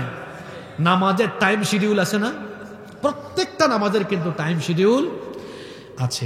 ইন্নাস সালাতা কানাত আলাল মুমিনিনা কিতাবাম মাওকুতা, নিশ্চয়ই নামাজকে সময়ানুবর্তিতার ভিত্তিতে ফরজ করে দেওয়া হয়েছে। কেউ যদি ফজরের নামাজ বিকাল 3টায় আদায় করতে চায়, হবে নাকি? জোহরের নামাজ যদি কেউ রাত 10টায় আদায় করতে চায়, হবে না। কারণ 5 ওয়াক্ত নামাজের জন্য সুনির্দিষ্ট সময় আছে না নাই? জোরে বলেন, আছে না নাই? এখন আপনাদের গ্রামের, আপনাদের এলাকার মসজিদে যদি ফজরের নামাজের সময় হয়ে যায়, ইমাম সাহেব কিংবা মুসল্লিরা কি সময় হয়ে গেলে এলাকার কোনো প্রভাবশালী ব্যক্তির জন্য অপেক্ষা করবেন নাকি? জোরে বলেন। বা কোনো প্রভাবশালী ব্যক্তি যদি বলে, এলাকার মানুষ শোনেন, আজকে আমার জন্য 10 মিনিট পরে নামাজ আদায় করেন, কেউ মানবে? জোরে বলেন। এই শিক্ষা কোন ইবাদতে আছে? আপনারা নামাজের বাইরে আনতে পারছেন? এটা মাহফিল তো আনতে পারেন না। বহু মাহফিলে বক্তা বসিয়ে রেখে, শ্রোতা বসিয়ে রেখে কয় 10টা মিনিট অপেক্ষা করেন, আমাদের অমুক প্রভাবশালী অতিথি আছে। আছে না? তো টাইম ম্যানেজমেন্টের শিক্ষা আছে? কোথাও নাই। পৃথিবীতে যারা উন্নত হয়েছে এরা সময়কে কাজে লাগিয়েছে। আজকের জাপান কত উন্নত, এরা সময়ানুবর্তিতা আছে। আমার দেশের সিস্টেম কেমন জানেন? 9টার গাড়ি কয়টায় ছাড়ে কেউ জানে না, 9টার ট্রেন কয়টায় যায় কেউ জানে না। এক যাত্রী ট্রেনে সফর করছে, ট্রেন হলো 9টায়, লাগেজ টাগেজ নিয়ে বসে আছে। এই তো 9টা বাজার 10 মিনিট আগে আফসোস করে বলতেছে, বাংলাদেশ ভাই জানি না আসছি কোন সময় যে ট্রেনটা ছাড়ে। হঠাৎ করে হুইসেল শুনছে, ভাবছে আরে বাংলাদেশে এটা সম্ভব? হ্যাঁ, টাইম মতো ট্রেন চলে আসছে, খুশি হয়ে লাগেজ টান মেরে দৌড় মারবে। আর একজন পাশে থেকে আটকাই দিছে, ভাই বসেন, এটা গতকাল 9টার ট্রেন, আজকে 9টায় আসছে। কি বলেন, এরকম আছে না নাই? এই জাতি, এই মুসলমান জাতিকে প্রত্যেকদিন 5 ওয়াক্ত টাইমে টাইমে ডেকে টাইম ম্যানেজমেন্ট শেখানো হয়, অথচ তাদের জীবনে সময়ের কোনো মূল্যায়ন। পরীক্ষার আগে কেউ পড়াশোনা করলো না, তারপরে পরীক্ষার রেজাল্ট হাতে পেয়ে আফসোস করে, ইস যদি আরেকটু পড়তাম ভালো রেজাল্ট করতাম। তখন আফসোস করে লাভ হবে? এজন্য সময় থাকতে সময়কে কাজে লাগাতে হয়। আরবিতে একটি প্রবাদ আছে, আল ওয়াক্তু কাসাইফ, সময় হলো ধারালো তরবারির মতো, ইল্লাম তাকতাহু ফাইন্নাহু কাতাআক, এটাকে আপনি ক্ষতবিক্ষত করতে পারবেন না, কিন্তু সময়ের অপব্যবহার করলে আপনার জীবন ক্ষতবিক্ষত হয়ে যাবে। মানুষের জীবনের সবচাইতে গুরুত্বপূর্ণ সম্পদ হলো সময়। সময়কে কাজে লাগিয়ে সম্পদশালী হওয়া যায়, কিন্তু গোটা পৃথিবীর সম্পদ দিয়ে জীবনের ফেলে আসা সময়কে আর ফিরিয়ে আনা যায়? এই জন্য সময় থাকতে সময়ের মূল্যায়ন করতে হবে। কিয়ামতের দিন জাহান্নামীরা সময়ের ব্যাপারে আফসোস করবে, ইয়াকুলু ইয়া লাইতানি কদ্দামতু লিহায়াতি। আফসোস করে তখন লাভ হবে? কোনো লাভ হবে না। এজন্য সময়কে কাজে লাগা। যুবক ভাইদেরকে, ছাত্র ভাইদেরকে বলবো, এই মোবাইলের পেছনের সময় নষ্ট করা বন্ধ করো, পড়ার টেবিলে মনোযোগী হও। তোমরা যে পরিমাণ সময় ছাত্ররা মোবাইলের পিছনে ব্যয় করো, আল্লাহর কসম এই পরিমাণ সময় যদি তোমরা পড়ার টেবিলে জ্ঞান চর্চা গবেষণায় কাটিয়ে দিতে, আমার দেশে ঘরে ঘরে বিজ্ঞানের জন্ম হতো। ওরা কি করেছে? ইহুদিরা, মুশরিকরা এগুলো আবিষ্কার করে তোমাদের হাতে ধরাইয়া দেয়, আর তোমরা এগুলো নিয়ে পড়ে থাকো। তোমরা পাবজি খেলাও, ফেসবুক, ইউটিউব, ইনস্টাগ্রামে থাকো, আর ওরা তোমাদেরকে দিয়ে ব্যবসা করে। বলবেন হুজুর বুঝি নাই। তো তুমি যে পাবজি খেলাও, তুমি যে ফেসবুক, ইনস্টাগ্রাম, গুগল সব চালাও, মাগনা বিনা পয়সায় চালাও নাকি? সব তাদের অ্যাকাউন্টে গিয়ে যাচ্ছে। পৃথিবীতে জ্ঞান দিয়ে অনেক বড় হওয়া যায়। ইহুদিরা, মুশরিকরা জ্ঞানের জগতে শ্রেষ্ঠত্ব স্থাপন করার কারণে গোটা পৃথিবীর ব্যবসা, বাণিজ্য, প্রযুক্তি সব তাদের হাতে, আর মুসলমানের সন্তানরা তাদের বানানো তাদের জিনিসগুলো নিয়ে পড়ে আছে। তারা নিজেরা জ্ঞান চর্চায়, গবেষণায় এগিয়ে, তারাও যে আবিষ্কারে এগিয়ে যাবে, এই কোনো চিন্তা ভাবনাই মুসলমানের সন্তানের ভেতরে নাই। সময়কে কাজে লাগাও ভাই। ছাত্রদেরকে আমি অনুরোধ করছি, তোমরা কমপক্ষে 6 ঘন্টা প্রতিদিন পড়াশোনা করো। কমপক্ষে কয় ঘন্টা? কমপক্ষে কয় ঘন্টা? 6 ঘন্টা। ব্যবসায়ী ভাইয়েরা, আমার আব্বাজানরা, বাবাজানরা, আপনাদেরকে বলছি, বাবারা, সময় থাকতে সময় কাজে লাগান। শরীরটা তো ঠিক আছে, এখন রুকু দিচ্ছেন না, সাজদা দিচ্ছেন না। বুড়ো হলে বলবে না, আরে কোমরের সমস্যা, বেশিক্ষণ নামাজে দাঁড়াইতে পারি না। সময় যখন ছিল তখন তো দিলেন না, সময় যখন ছিল তখন তো দিলেন না। এখন ইয়াং বয়সে দেন, বুড়া হয়ে যখন পারবেন না, আল্লাহ সওয়াব পুষায় দিবেন।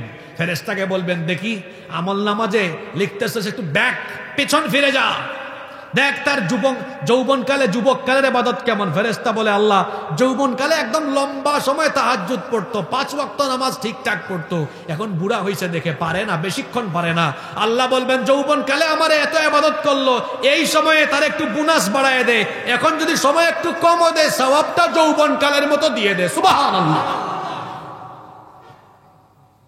যৌবনকালকে মূল্যায়ন করতে হবে, সময়। আর যুবকদের ব্যাপারে ইমাম কুরতুবী রাহিমাহুল্লাহর একটা কথা আমার এখন মনে পড়ল।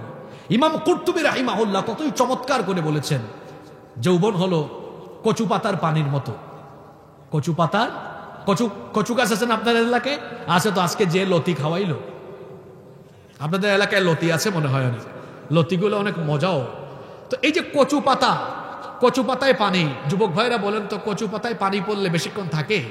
টলমল টলমল করে যে কোনো মুহূর্তে পড়ে যেতে পারে। যৌবনকালকে ইমাম কুরতুবী রাহিমাহুল্লাহ কচু পাতার পানির সঙ্গে এজন্য তুলনা করেছেন, কচু পাতার পানি যেমন যে কোনো মুহূর্তে পড়ে যেতে পারে, ঠিক তেমনি চরিত্র বিধ্বংসী, চতুর্দিকে যে চরিত্র বিধ্বংসী উপাদান আছে এগুলোর দ্বারা আক্রান্ত হয়ে যৌবনকালও যে কোনো মুহূর্তে ধ্বংস হয়ে যেতে। যৌবনকালকে মূল্যায়ন করতে হবে, কারণ youth is called the golden season of human life. যৌবনকালকে বলা হয় মানুষের জীবনের সোনালী সময়। এই সময়কে যারা কাজে লাগাবে এরা এস্টাবলিশড হবে, প্রতিষ্ঠিত হবে, দুনিয়াতে সম্মানিত হবে, আখিরাতে সম্মানিত হবে। এজন্য সময়কে কাজে লাগাবো। পারবো তো ইনশাআল্লাহ? বাকি পয়েন্টগুলো গুরুত্বপূর্ণ, আমি সময় চেয়ে নিই। আপনারা কি আমাকে 15 থেকে 16 মিনিট সময় ধৈর্য ধরে দিতে পারবেন? পারবেন? নাম্বার 5 নাম্বার, নামাজ আমাদেরকে আনুগত্য আর বন্দেগীর শিক্ষা দেয়। এই যে আমরা প্রতিদিন 5 ওয়াক্ত আজান হলে নামাজের চলে আসতেছি, হুকুম মানতেছি কার? জোরে বলেন, হুকুম মানতেছি কার? এই যে আল্লাহর ইবাদত করলাম, এই রকম ইবাদত করতে হবে। কতদিন আল্লাহ বলছেন এই রকম বিধান মানতে হবে, ওয়া'বুদ রাব্বাকা হাত্তা ইয়াতিয়াকাল ইয়াকিন। আল্লাহ বলছেন তোমার কাছে মৃত্যু আসার আগ পর্যন্ত তুমি আল্লাহর ইবাদত করবে।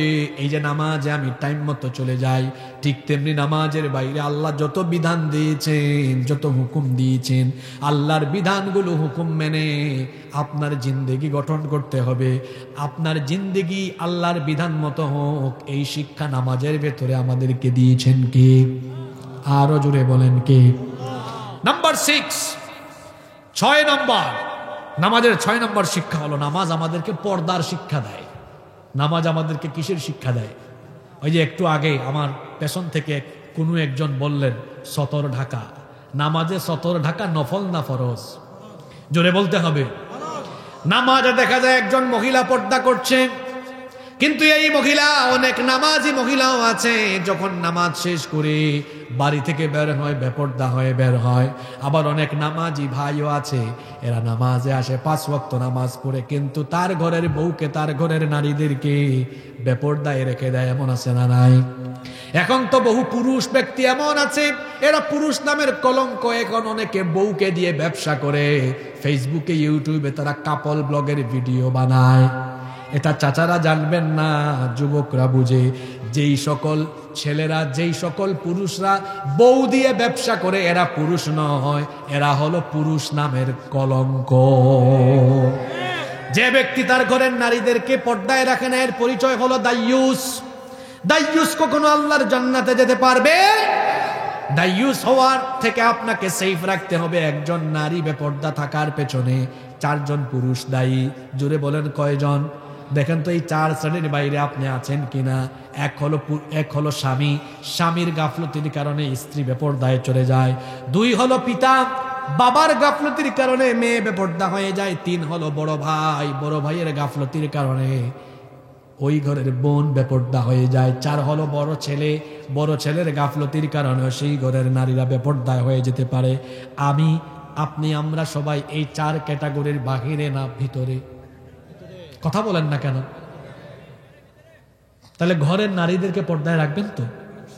নাম্বার 7, নামাজের 7 নম্বর শিক্ষা হলো নামাজ আমাদেরকে ডিসিপ্লিন শেখায়, শৃঙ্খলা শেখায়। এই যে এখানে বসে আছেন, এক একজন এক এক দিকে, কিন্তু এখানে যদি নামাজের জামাত করা হয়, একামতের পরে কি এরকম থাকবে না সবাই লাইন ধরে দাঁড়ায় যাবে? কত সুন্দর দৃশ্য। আমাদের দেশে আমল নাই, হুজুররা এটা বলেন না। কিছু কিছু মসজিদে বাংলায় বলেন কাতার সোজা করুন, মোবাইল বন্ধ রাখুন। কিন্তু নবীজি কি করতেন? ইকামতের পরে মুসল্লিদের দিকে মুখ ফিরিয়ে বলতেন, ইস্তাউ ইস্তাউ আকিমু সুফুফাকুম ওয়াতাদিলু, আকিমু সুফুফাকুম ওয়াতারাসু ওয়াসুদ্দুল খালাল ফাইন্না তাসওয়িয়াতাস সুফুফি মিন তামামিস সালাহ। বিনয়ী হও, কাঁধে কাঁধ লাগাও, কাতার সোজা করো। ইমাম সাহেব মুসল্লিদেরকে বলছেন, সবাই লাইন ধরে দাঁড়িয়ে গেল। সুবহানাল্লাহ। এই ডিসিপ্লিন নামাজে আছে। আর বাঙালি এত খারাপ, কোথাও ডিসিপ্লিন নাই। রাস্তায় যান, মোটর সাইকেল, বাস ওভারটেক করতে চায়, প্রাইভেট কার ওভারটেক করতে চায়, সে জানে না তার 2 চাক্কার এই হালকা গাড়িকে 4 চাক্কার বাস 6 চাক্কার বাস একটু ঠেলা মারলে ধান খেতে গিয়ে পড়বে। আমি বলি কি, যার মরণের খায়েশ জাগে সে এরকম করে। আমি কি কথা ভুল বলেছি? জয়পুরহাট হাইওয়ে আছে না, এখানে দেখবেন মাঝে মাঝে এমন কিছু পুলাপাইন পাওয়া যায়, ভুম ভুম ভুম ভুম, পাগলা। এরা আমি পাগলা বললাম এই কারণে, মোটর সাইকেল অ্যাক্সিডেন্ট বড় মারাত্মক। বেঁচে থাকলে পঙ্গু, আর মরলে হাত একদিকে পা একদিকে, মগজ একদিকে শরীর আর একদিকে। কথা কি ভুল বললাম? ডিসিপ্লিন নাই। রিক্সাওয়ালা সিএনজি কে ওভারটেক করে, রিক্সার লাইন একদিকে, রিক্সা উঠে যায় প্রাইভেট কারের লাইনে, ট্রাকের লাইন একদিকে, ট্রাক চলে যায় বাসের লাইনে। বিশৃঙ্খলা আছে না নাই? কোথাও বলা হলো লাইন ধরে দাঁড়ান, লাইন বাঁকা করে দেয়। এত বিশৃঙ্খলা এই দেশে। যারা বিমানে যাতায়াত করেন দেখবেন, বিমান যখন ল্যান্ড করে ককপিট থেকে ক্যাপ্টেন কিংবা কেবিন থেকে কেবিন ক্রু বলেন, সম্মানিত যাত্রীবৃন্দ, বিমান পুরোপুরি থামার আগ পর্যন্ত কেউ নিজ নিজ আসন থেকে উঠবেন না, নিজ নিজ আসনে বসেন। বাঙালি কি এর বসে থাকবে? খালি ল্যান্ড করতে দেরি হয়েছে, একদম সিট বেল্ট খুলে লাগেজটা টানাটানি করে বের হওয়ার জন্য তারা পাগল হয়ে যায়। দিকে দিকে বিশৃঙ্খলা। কোথাও যদি বলা হয় ভাই একটু লাইন ধরে দাঁড়ান, তেমন একটা আরেকটারে খালি খুসায়। লাইন ধরে দাঁড়াইছে, এমন শয়তানি করে কয় ভাই ওই দেখেন, ওরে ওইদিকে তাকাইয়া ও আরো 3 জনের আগে যায়। আপনাদেরকে হাসানোর জন্য বলছি না, এই বিশৃঙ্খলাগুলো চতুর্দিকে আছে না নাই? মাহফিলেও তো যদি বলি তাকান, শুনেন, ও একবার ডানে তাকায়, একবার বামে তাকায়, কোনো শৃঙ্খলা নাই। ফোন রিসিভ করে, আমাদেরও তো ফোন আছে, এই 1.5 ঘন্টা আলোচনা চলছে, ফোনের দিকে তাকাবো না, অন্য কোনো দিকে মনোযোগী হব না। আমি যখন যে কাজ করব শুধু আমার মনোযোগ ওই কাজে থাকবে, আমার কনসেন্ট্রেশন শুধু ওই কাজে থাকবে। এক মহিলা রান্না করছে, রান্না করার সময় মনোযোগ যদি রান্নার বাইরে অন্য কোথাও দেয়, ওই দিন তরকারির অবস্থা খারাপ। মাহফিলেও কোনো বক্তা যদি আলোচনার সময় মনোযোগ অন্যদিকে দেয়, কোনো শ্রোতা যদি আলোচনা শোনার সময় মনোযোগ অন্যদিকে দেয়, বক্তাও শেষ, শ্রোতাও। এক নানা বাড়ি গিয়েছে, নাতি জিজ্ঞেস করেছে পরের দিন, আর বলিস না হুজুর চিৎকার মারে। তাই হুজুর কি বলেছে? কয় ফাটাই ফেলছে ওয়াজ করে। কয় কি ফাটাইলো? আরে এত সুন্দর গলা, এত সুন্দর করে বলেছে। কয় বুঝলাম তো কি বলছে বলেন। নাতি সারা রাতি শুনছি, কি শুনছি এখন কিচ্ছু মনে নাই। এরকম শ্রোতার সংখ্যা বাংলাদেশে অনেক। দেখি তো জয়পুরহাট কেমন। আমি 7টা পয়েন্ট বললাম, কারা কয়টা মনে রাখলো? 1 নাম্বার, নামাজ আমাদেরকে কিসের শিক্ষা দেয়? এই ভাই একদম সামনে বসেছে, ক্লাসের ভালো ছাত্রের মতো নোট করে ফেলছে, মাশাআল্লাহ, শুকর আল্লাহ, জাযাকাল্লাহু খাইর। 2 নাম্বার, নামাজ আমাদেরকে ঐক্যের শিক্ষা দেয়। 3 নাম্বার, এত সোজা লাগে না, এরকম 2-3 জন হইলেই হয়, এনাফ, যথেষ্ট। 3 নাম্বার, নামাজ আমাদেরকে সাম্যের শিক্ষা, বৈষম্যহীন সমাজ গঠনের শিক্ষা দেয়। 4 নাম্বার, সময়ানুবর্তিতা শেখায়। বাকিরা তাকে আছে কি কয়, মনোযোগ তো নাই আপনার। কি করছেন এই সময়গুলা? নষ্ট করলেন সময়গুলা, ফালতু নষ্ট করলেন সব, বলতে পারেন না আপনি। 5 নাম্বার, আনুগত্য বন্দেগীর শিক্ষা দেয়। তারপর 6 নাম্বার, পর্দার শিক্ষা দেয়। 7 নাম্বার, ডিসিপ্লিন শেখায়। 10 মিনিট 12 মিনিট থাকবেন তো? নাম্বার 8 নাম্বার, নামাজ আমাদেরকে সঠিক নেতা নির্বাচনের পদ্ধতি শিক্ষা দেয়। এক নামাজে কত কিছু দেখছেন। কুরআন তেলাওয়াত সহি না, নামাজ আদায়ের নিয়ম কানুন জানে না, এরকম অযোগ্য অপদার্থ কোন ব্যক্তিকে কি এই গ্রামের মানুষ নামাজের ইমাম বানাবে? এত আস্তে বললেন, বানাবেন? তাহলে বোঝা গেল আমরা সবাই এই জায়গায় সচেতন। নামাজের ইমাম বানানোর ক্ষেত্রে যেরকম সচেতনতা অবলম্বন করবেন, মসজিদের বাহিরে সমাজ এবং রাষ্ট্র যারা পরিচালনা করবে, সেই জায়গার নেতাগুলো বাছাই করার সময়ও সঠিকভাবে বাছাই করতে হবে। যেভাবে নামাজে আমরা অযোগ্য অপদার্থ কোনো ব্যক্তিকে ইমাম বানাই না, ঠিক তেমনি নামাজের বাহিরে সমাজে অযোগ্য অপদার্থ চোর, ডাকাত, সন্ত্রাস, চাঁদাবাজ, লুণ্ঠনকারী কাউকে সমাজ এবং রাষ্ট্রের নেতৃত্বের কোনো আসনে আমরা আসীন করব না। এই শিক্ষা আছে কোথায়? কামটা করছেন কি? নামাজে কিন্তু ইমাম সাহেব রেখে দিয়েছে ফার্স্ট ক্লাস, যে সুন্দর তিলাওয়াত, কি সুন্দর পড়ে। কমিটি কিন্তু খুব সচেতন। আবার এই কমিটি আর এই মুসল্লি নামাজ থেকে বের হইয়া কোরআনওয়ালা দিনদার নেককার সৎ মানুষ আছে না, তাকে বাদ দিয়ে কয় তোমার ভাই আমার ভাই মার্কা কি কয়? আপেল মার্কা, ফুটবল মার্কা। যার পিছনে স্লোগান দেশে কিন্তু টাটকা চোর, টাটকা ডাকাত। তাহলে বলেন এই মুসল্লি, এই সমাজ ইমাম নির্বাচনে যে সচেতনতা দেখালো, মসজিদের বাহিরে কি তার সমাজের নেতা নির্বাচনে এই সচেতনতা দেখালো? আমি তো বলি 56,000 বর্গ মাইলের বাংলাদেশে কোনো সম্পদের অভাব নাই, আছে শুধু ভালো মানুষের অভাব। প্রিয় জয়পুরহাটবাসী, স্বাধীনতার পর থেকে 2024 54 বছর ধরে আমরা এই বাংলাদেশে বহু নেতা নেত্রী দেখেছি।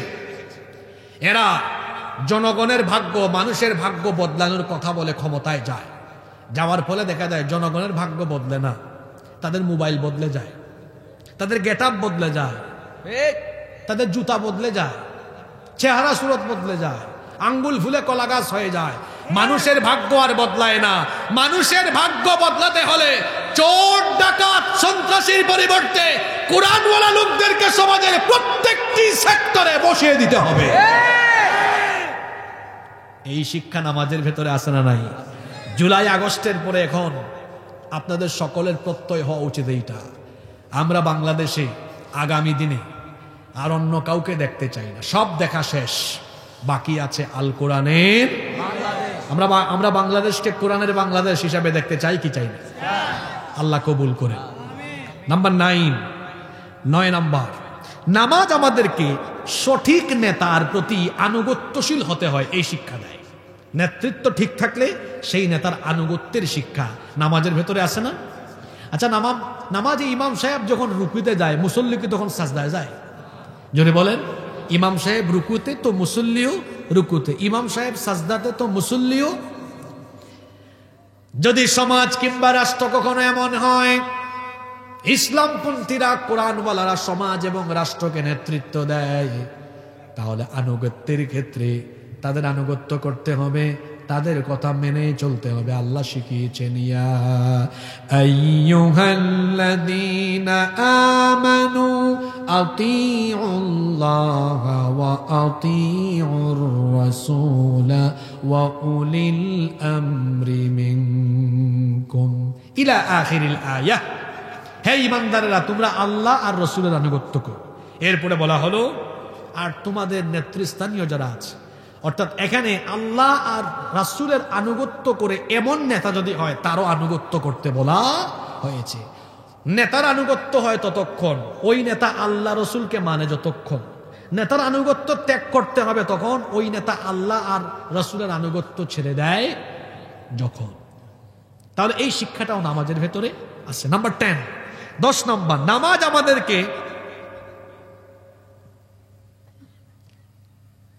আমাদেরকে নেতৃত্বে ভুল থাকলে সংশোধন হওয়ার শিক্ষা দেয়। আপনার নামাজে ইমাম সাহেব বললেন আল্লাহু আকবার, নামাজ শুরু করছেন এভাবে, আর রহমানু আল্লামাল কুরআন খালাকাল ইনসানা আল্লামাহুল বায়ান।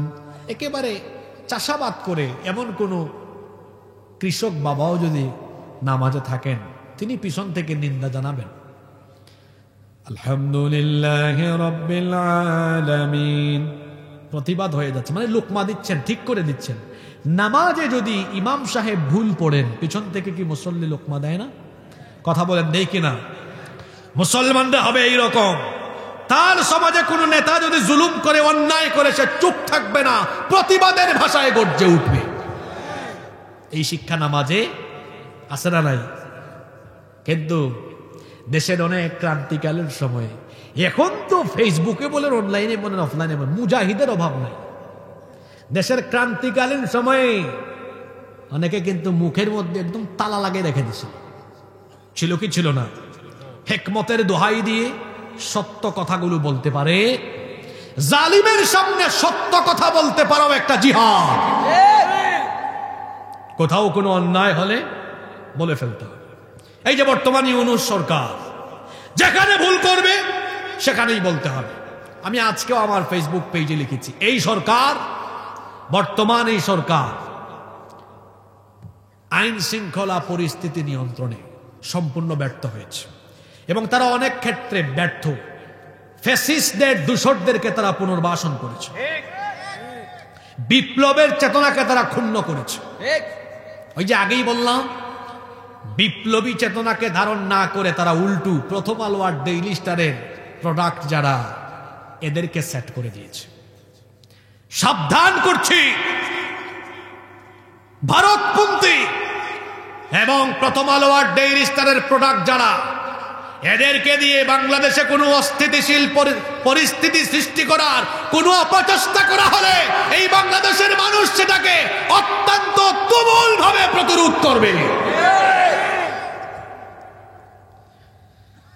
সম্মানিত উপস্থিতি, নামাজের 11 নম্বর শিক্ষা হলো ভুল নেতৃত্ব পরিবর্তনের শিক্ষাও নামাজ আমাদেরকে দেয়। ইমাম সাহেবকে লুকমা দিচ্ছে, ইমাম সাহেব শুনে না, মুসল্লি তখন পিছন থেকে কি করে ইমাম সাহেবকে সরিয়ে দেয়, আরেকজন চলে যায়।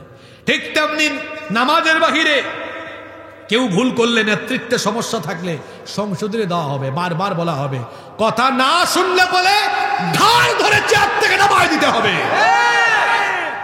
এটা নামাজের শিক্ষা। নামাজের 12 নম্বর শিক্ষা হলো নামাজ আমাদেরকে সবরের শিক্ষা দেয়। কিসের শিক্ষা দেয়?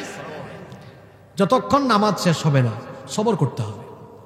ফজরের নামাজটা লম্বা, সবর আছে। আবার সবচেয়ে লম্বা নামাজ রমজান মাসে হয়। কিসের নামাজ? তারাবির নামাজ। 1.5 ঘন্টা 2 ঘন্টা হয়। এখানে একটা সবরের দরকার হয়। সারাদিন রোজা রেখেছে, রোজার ক্লান্তি, এরপরে আবার নামাজটা দীর্ঘ, সবর করে করে নামাজ আদায় করছে।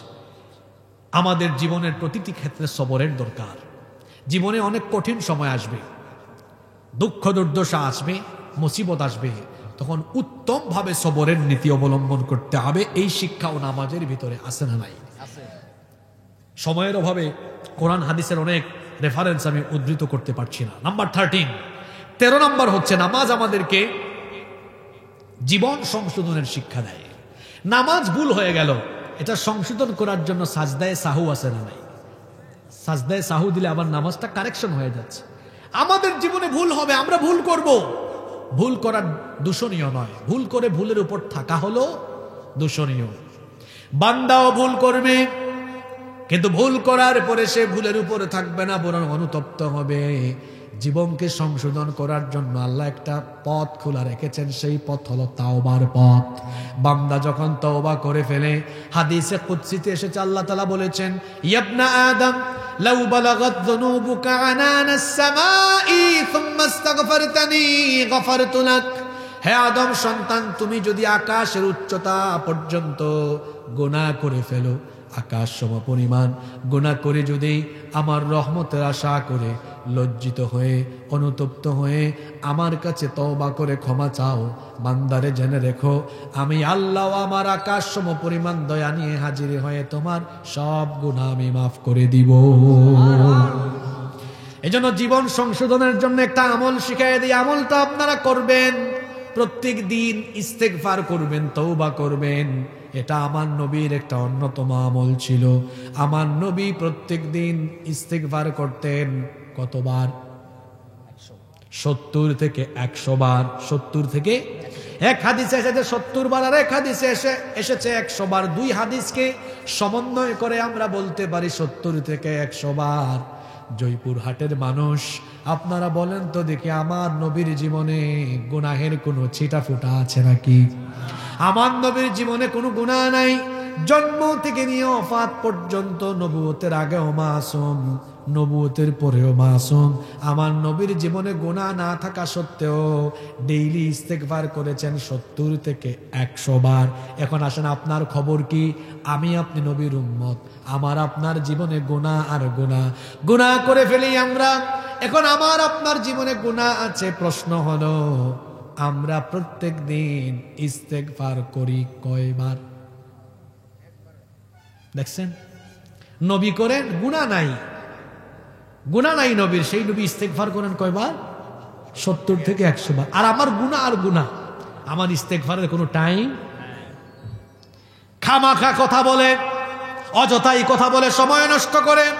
জবান হেফাজতের ব্যাপারে কোরআনে অনেক কথা আছে, হাদিসেও অনেক কথা আছে। জবানের হেফাজতকারীরা আল্লাহর নবীর জান্নাতের সুপারিশ পাবে। জবানের হেফাজত করবেন, জবানটাকে কাজে লাগাবেন। সময় পেয়েছেন, আজে বাজে কথা না বলে পড়বেন আস্তাগফিরুল্লাহ, আস্তাগফিরুল্লাহ, আস্তাগফিরুল্লাহ। বলেন আমার সাথে আস্তাগফিরুল্লাহ। খুব ছোট্ট একটি কালিমা, ছোট্ট একটি বাক্য, কিন্তু নবীজি বলেছেন বান্দা যখন অনুতপ্ত হয়ে তাওবার নিয়তেই আস্তাগফিরুল্লাহ বাক্যটি পড়ে নেয়, তার আমলনামায় যদি সমুদ্রের ফেনা পরিমাণ গুনাহ থাকে, আল্লাহ ওই বান্দার সমুদ্রের ফেনা পরিমাণ গুনাহগুলো মাফ করে দিবে। তাহলে প্রত্যেক দিন ইস্তেগফারের আমল করতে রাজি আছেন তো? আল্লাহ তৌফিক দেন, বলেন আমিন।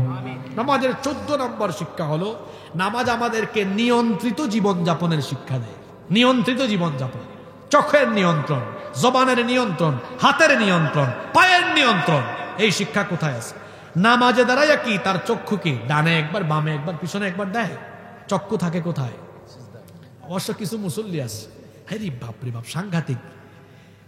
নামাজে দাঁড়ায় ঘড়ির টাইম দেখে, ফ্যান গুনে। 2 বন্ধু মসজিদে ঢুকেছে, বের হওয়ার পরে একটা আরেকটা কয়, দোস্ত দেখছ কত বড় মসজিদ, 103টা ফ্যান। কয় তুই গুনলে কেমনে? কয় হুজুর করছে, হুজুরের কাম, আমি করছি আমার কাম। এসিটা কোন কোম্পানির না, এইটাও দেখে। ইন্না লিল্লাহি ওয়া ইন্না ইলাইহি রাজিউন। শুধু কি তাই, আমার একটা ঘটনা মনে পড়ল।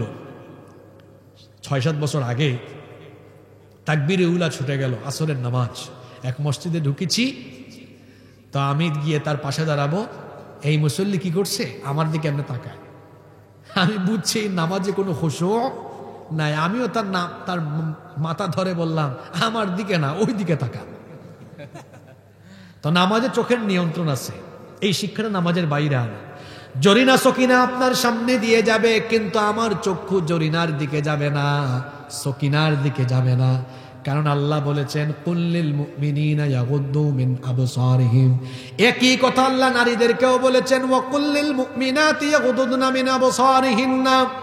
মুমিন পুরুষ পরনারী থেকে তার চক্ষুকে হেফাজত করবে, মুমিনা নারীও তার চক্ষুকে পর পুরুষ থেকে হেফাজত করবে। এই শিক্ষাটা নামাজের ভেতরে আছে।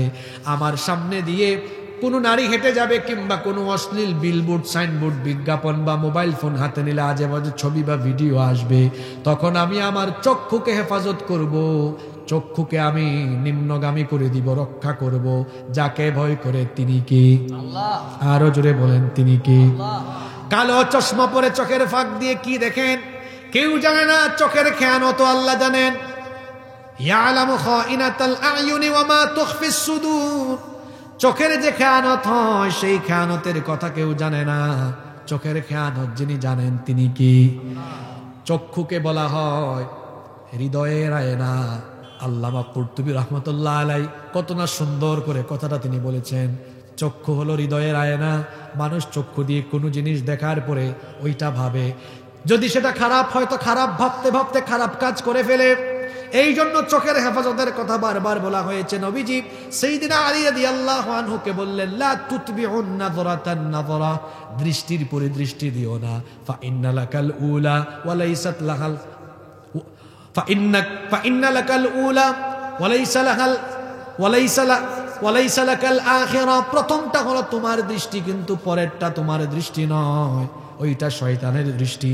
প্রথমটা ক্ষমার যোগ্য, কিন্তু দ্বিতীয়টা ক্ষমার যোগ্য নয়। এখন যুবকরা এই হাদিস শুনে ফজিলত যেন মনে না করে, হুজুর যেহেতু বলছে প্রথমবার তাকানো যাবে, জরিনা সকিনা যাই যাবে, প্রথমবার সুযোগটা কাজে লাগাই ফেলবো। বুঝতে হবে কথা, এটা অনিচ্ছাকৃতভাবে যদি কোথাও চক্ষু চলে যায়।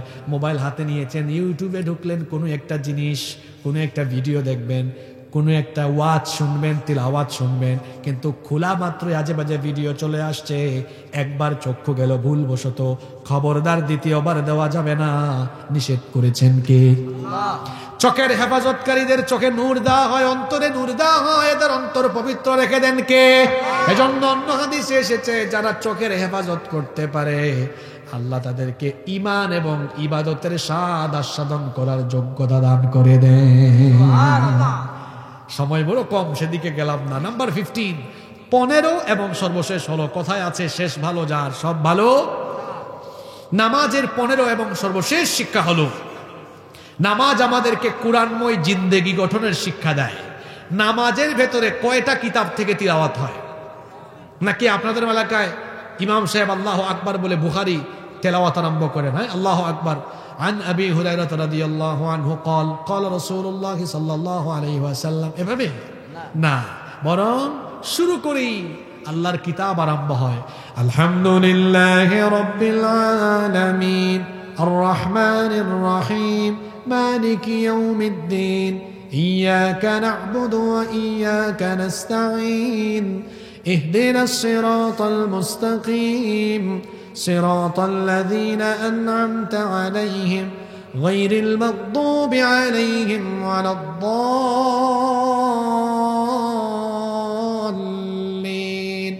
কোন কিতাব? কোন কিতাব? কথা বলছেন না কেন? কোরআন। নামাজের শুরু থেকে শেষ পর্যন্ত এক কিতাবের তেলাওয়াত। সেই কিতাব কি? কোরআন। কি শিক্ষা পেলেন? নামাজে যেমন মুসলমান কোরআন তেলাওয়াত করবে, কোরআনই পড়বে, ঠিক তেমনি নামাজের বাহিরে নামাজের বাহিরে মানুষ কোরআনের আইন ছাড়া অন্য কোনো আইন মানবে না, মানুষের আইন মানবে না, বরং নামাজের বাইরে আল্লাহর কোরআনের বিধান প্রতিষ্ঠার জন্য প্রাণান্তকর প্রচেষ্টা অর্থাৎ জিহাদ ফি সাবিলিল্লাহর কাজে সম্পৃক্ত থাকবে। এটা কিসের শিক্ষা? নামাজের শিক্ষা। কিসের শিক্ষা? আহা, শেষ কথা বলে যায়, আমার রাসূল কি করলেন? মসজিদে নববীতে ইমামতি করলেন, মসজিদে নববীতে নামাজে কোরআন তেলাওয়াত করলেন, মসজিদে নববীতে আহলে সুফা যারা ছিলেন তাদেরকে কোরআনের দর্শ দিলেন, আর মসজিদে নববীর বাহিরে যে রাষ্ট্রের গোড়াপত্তন করলেন সেই মদিনা রাষ্ট্রটাকেও তিনি কোরআন দিয়ে পরিচালনা করলেন। এটা আল্লাহ রসুলের ইসলাম। আর আমাদের কলিমুদ্দিন সলিমুদ্দিনের ইসলাম কি? কয় ধর্ম আর রাজনীতি সম্পূর্ণ আলাদা। তারে বলেন আউযুবিল্লাহ বিসমিল্লাহ পড়তে, তার আউযুবিল্লাহ বিসমিল্লাহ 20টা ভুল হবে। ও কি বুঝে কোরআন আর কি বুঝে রাজনীতি? যদি রাজনীতি ইসলামের বাহিরে হয়, কোরআনের বাহিরে হয়, তাহলে তারে জিজ্ঞেস করেন তোর বাপ দাদার আইন দিয়ে কি রসুল 10 বছর মদিনা চালিয়েছেন নাকি? আমার রসুল মদিনা রাষ্ট্র পরিচালনা করেছেন কার আইন দিয়ে? যে আল্লাহর হুকুম মতো নামাজ পরিচালনা হয়, সে আল্লাহর হুকুম মতো সমাজ চলবে, রাষ্ট্র চলবে, এই বিধান কার? আমরা মসজিদ মাদ্রাসায় কোরআন রেখেছি, রাষ্ট্র পরিচালনায় কোরআন বাদ দিয়ে আমরা এখন দেখেন না, কয় আসেন আসেন সংবিধান সংস্কার হবে, আলেমদেরকেও ডাক দেয়, ওই গ্রুপকে ওই গ্রুপের সব দলকে ডাক দেয়। এই সংবিধান সংস্কার হতে হতে 17-18 বার হয়েছে, আরো যে কতবার হয় আল্লাহ জানেন। আর কোরআন 1500 বছর আগে নাজিল হয়েছে, আজ পর্যন্ত সংস্কার বা সংশোধন কত হাজার বার হয়েছে? একবারও নয়। কথা বলছেন না কেন? একবারও। এটা ফিক্সড সংবিধান, ফিক্সড, চূড়ান্ত, last and final, last and final. Yunus সাহেব যেটা করবেন ওটা ফাইনাল না, পরবর্তী সরকার এসে আবার হাত দিবে, আজকে বলে গেলাম, এর পরের সরকার এসে আবার হাত দিবে। কিন্তু যদি বাংলাদেশ পরিচালনায় আল্লাহর কিতাবের আইনকে গ্রহণ করা হয়, ব্যক্তির পর ব্যক্তি আসবে, দলের পর দল আসবে, দল পরিবর্তন, ব্যক্তি পরিবর্তন হবে, কিন্তু আল্লাহর আইনের কোনো পরিবর্তন হবে না। তাহলে বোঝা গেল আল্লাহর বিধান ছাড়া শান্তি আসবে না, মুক্তি আসবে। নামাজের এই মোট কয়টা শিক্ষার কথা বললাম? জোরে বলেন। এখন আপনারা বলেন, এই 15টা শিক্ষা যদি নামাজের বাইরে থাকতো, আমাদের সমাজ কিরকম থাকতো? বদলে যেত। মুসল্লি কেমন? মুসল্লি ঠুক ঠুক করে রুকু মারে, সাজদা মারে, কিন্তু নামাজের বাইরে নামাজের কোন শিক্ষা সে তার জীবনে প্রতিফলিত করতে পারলো? আসেন আজকে আমরা সিদ্ধান্ত নিই। 1 নম্বর সিদ্ধান্ত, মরার আগ পর্যন্ত নামাজ কাজা করব ইনশাআল্লাহ। রাজি আছেন? ইনশাআল্লাহ। 1। 2 নম্বর, নামাজের এই শিক্ষা যা আমরা শুনলাম এগুলোকে জীবনে আমরা বাস্তবায়ন করব ইনশাআল্লাহ, ইনশাআল্লাহ। 3 নম্বর, আমরা অন্যান্য কোনো দল মত মানবরচিত মতাদর্শ মতবাদের পিছনে আর ছুটব না। আমরা আল্লাহর জমিনে আল্লাহর দ্বীন বাস্তবায়নের জন্য আমরা সবাই ঐক্যবদ্ধভাবে কাজ করব ইনশাআল্লাহ। ইনশাআল্লাহ। আর এই যে যুবক ভাইয়েরা এরকম সুন্দর আয়োজন করলে আমরা তাদেরকে সহযোগিতা করব। ইনশাআল্লাহ। সহযোগিতা করবেন তো? ইনশাআল্লাহ। যুবক মানুষ আয়োজন করেছে, একটু খরচে ঘাটতি পড়ে গিয়েছে, তারা আমাদের সন্তান, তারা আমাদের ভাই। আমাদের ভাইদের পাশে দাঁড়ানো কি আমাদের দায়িত্ব নয়?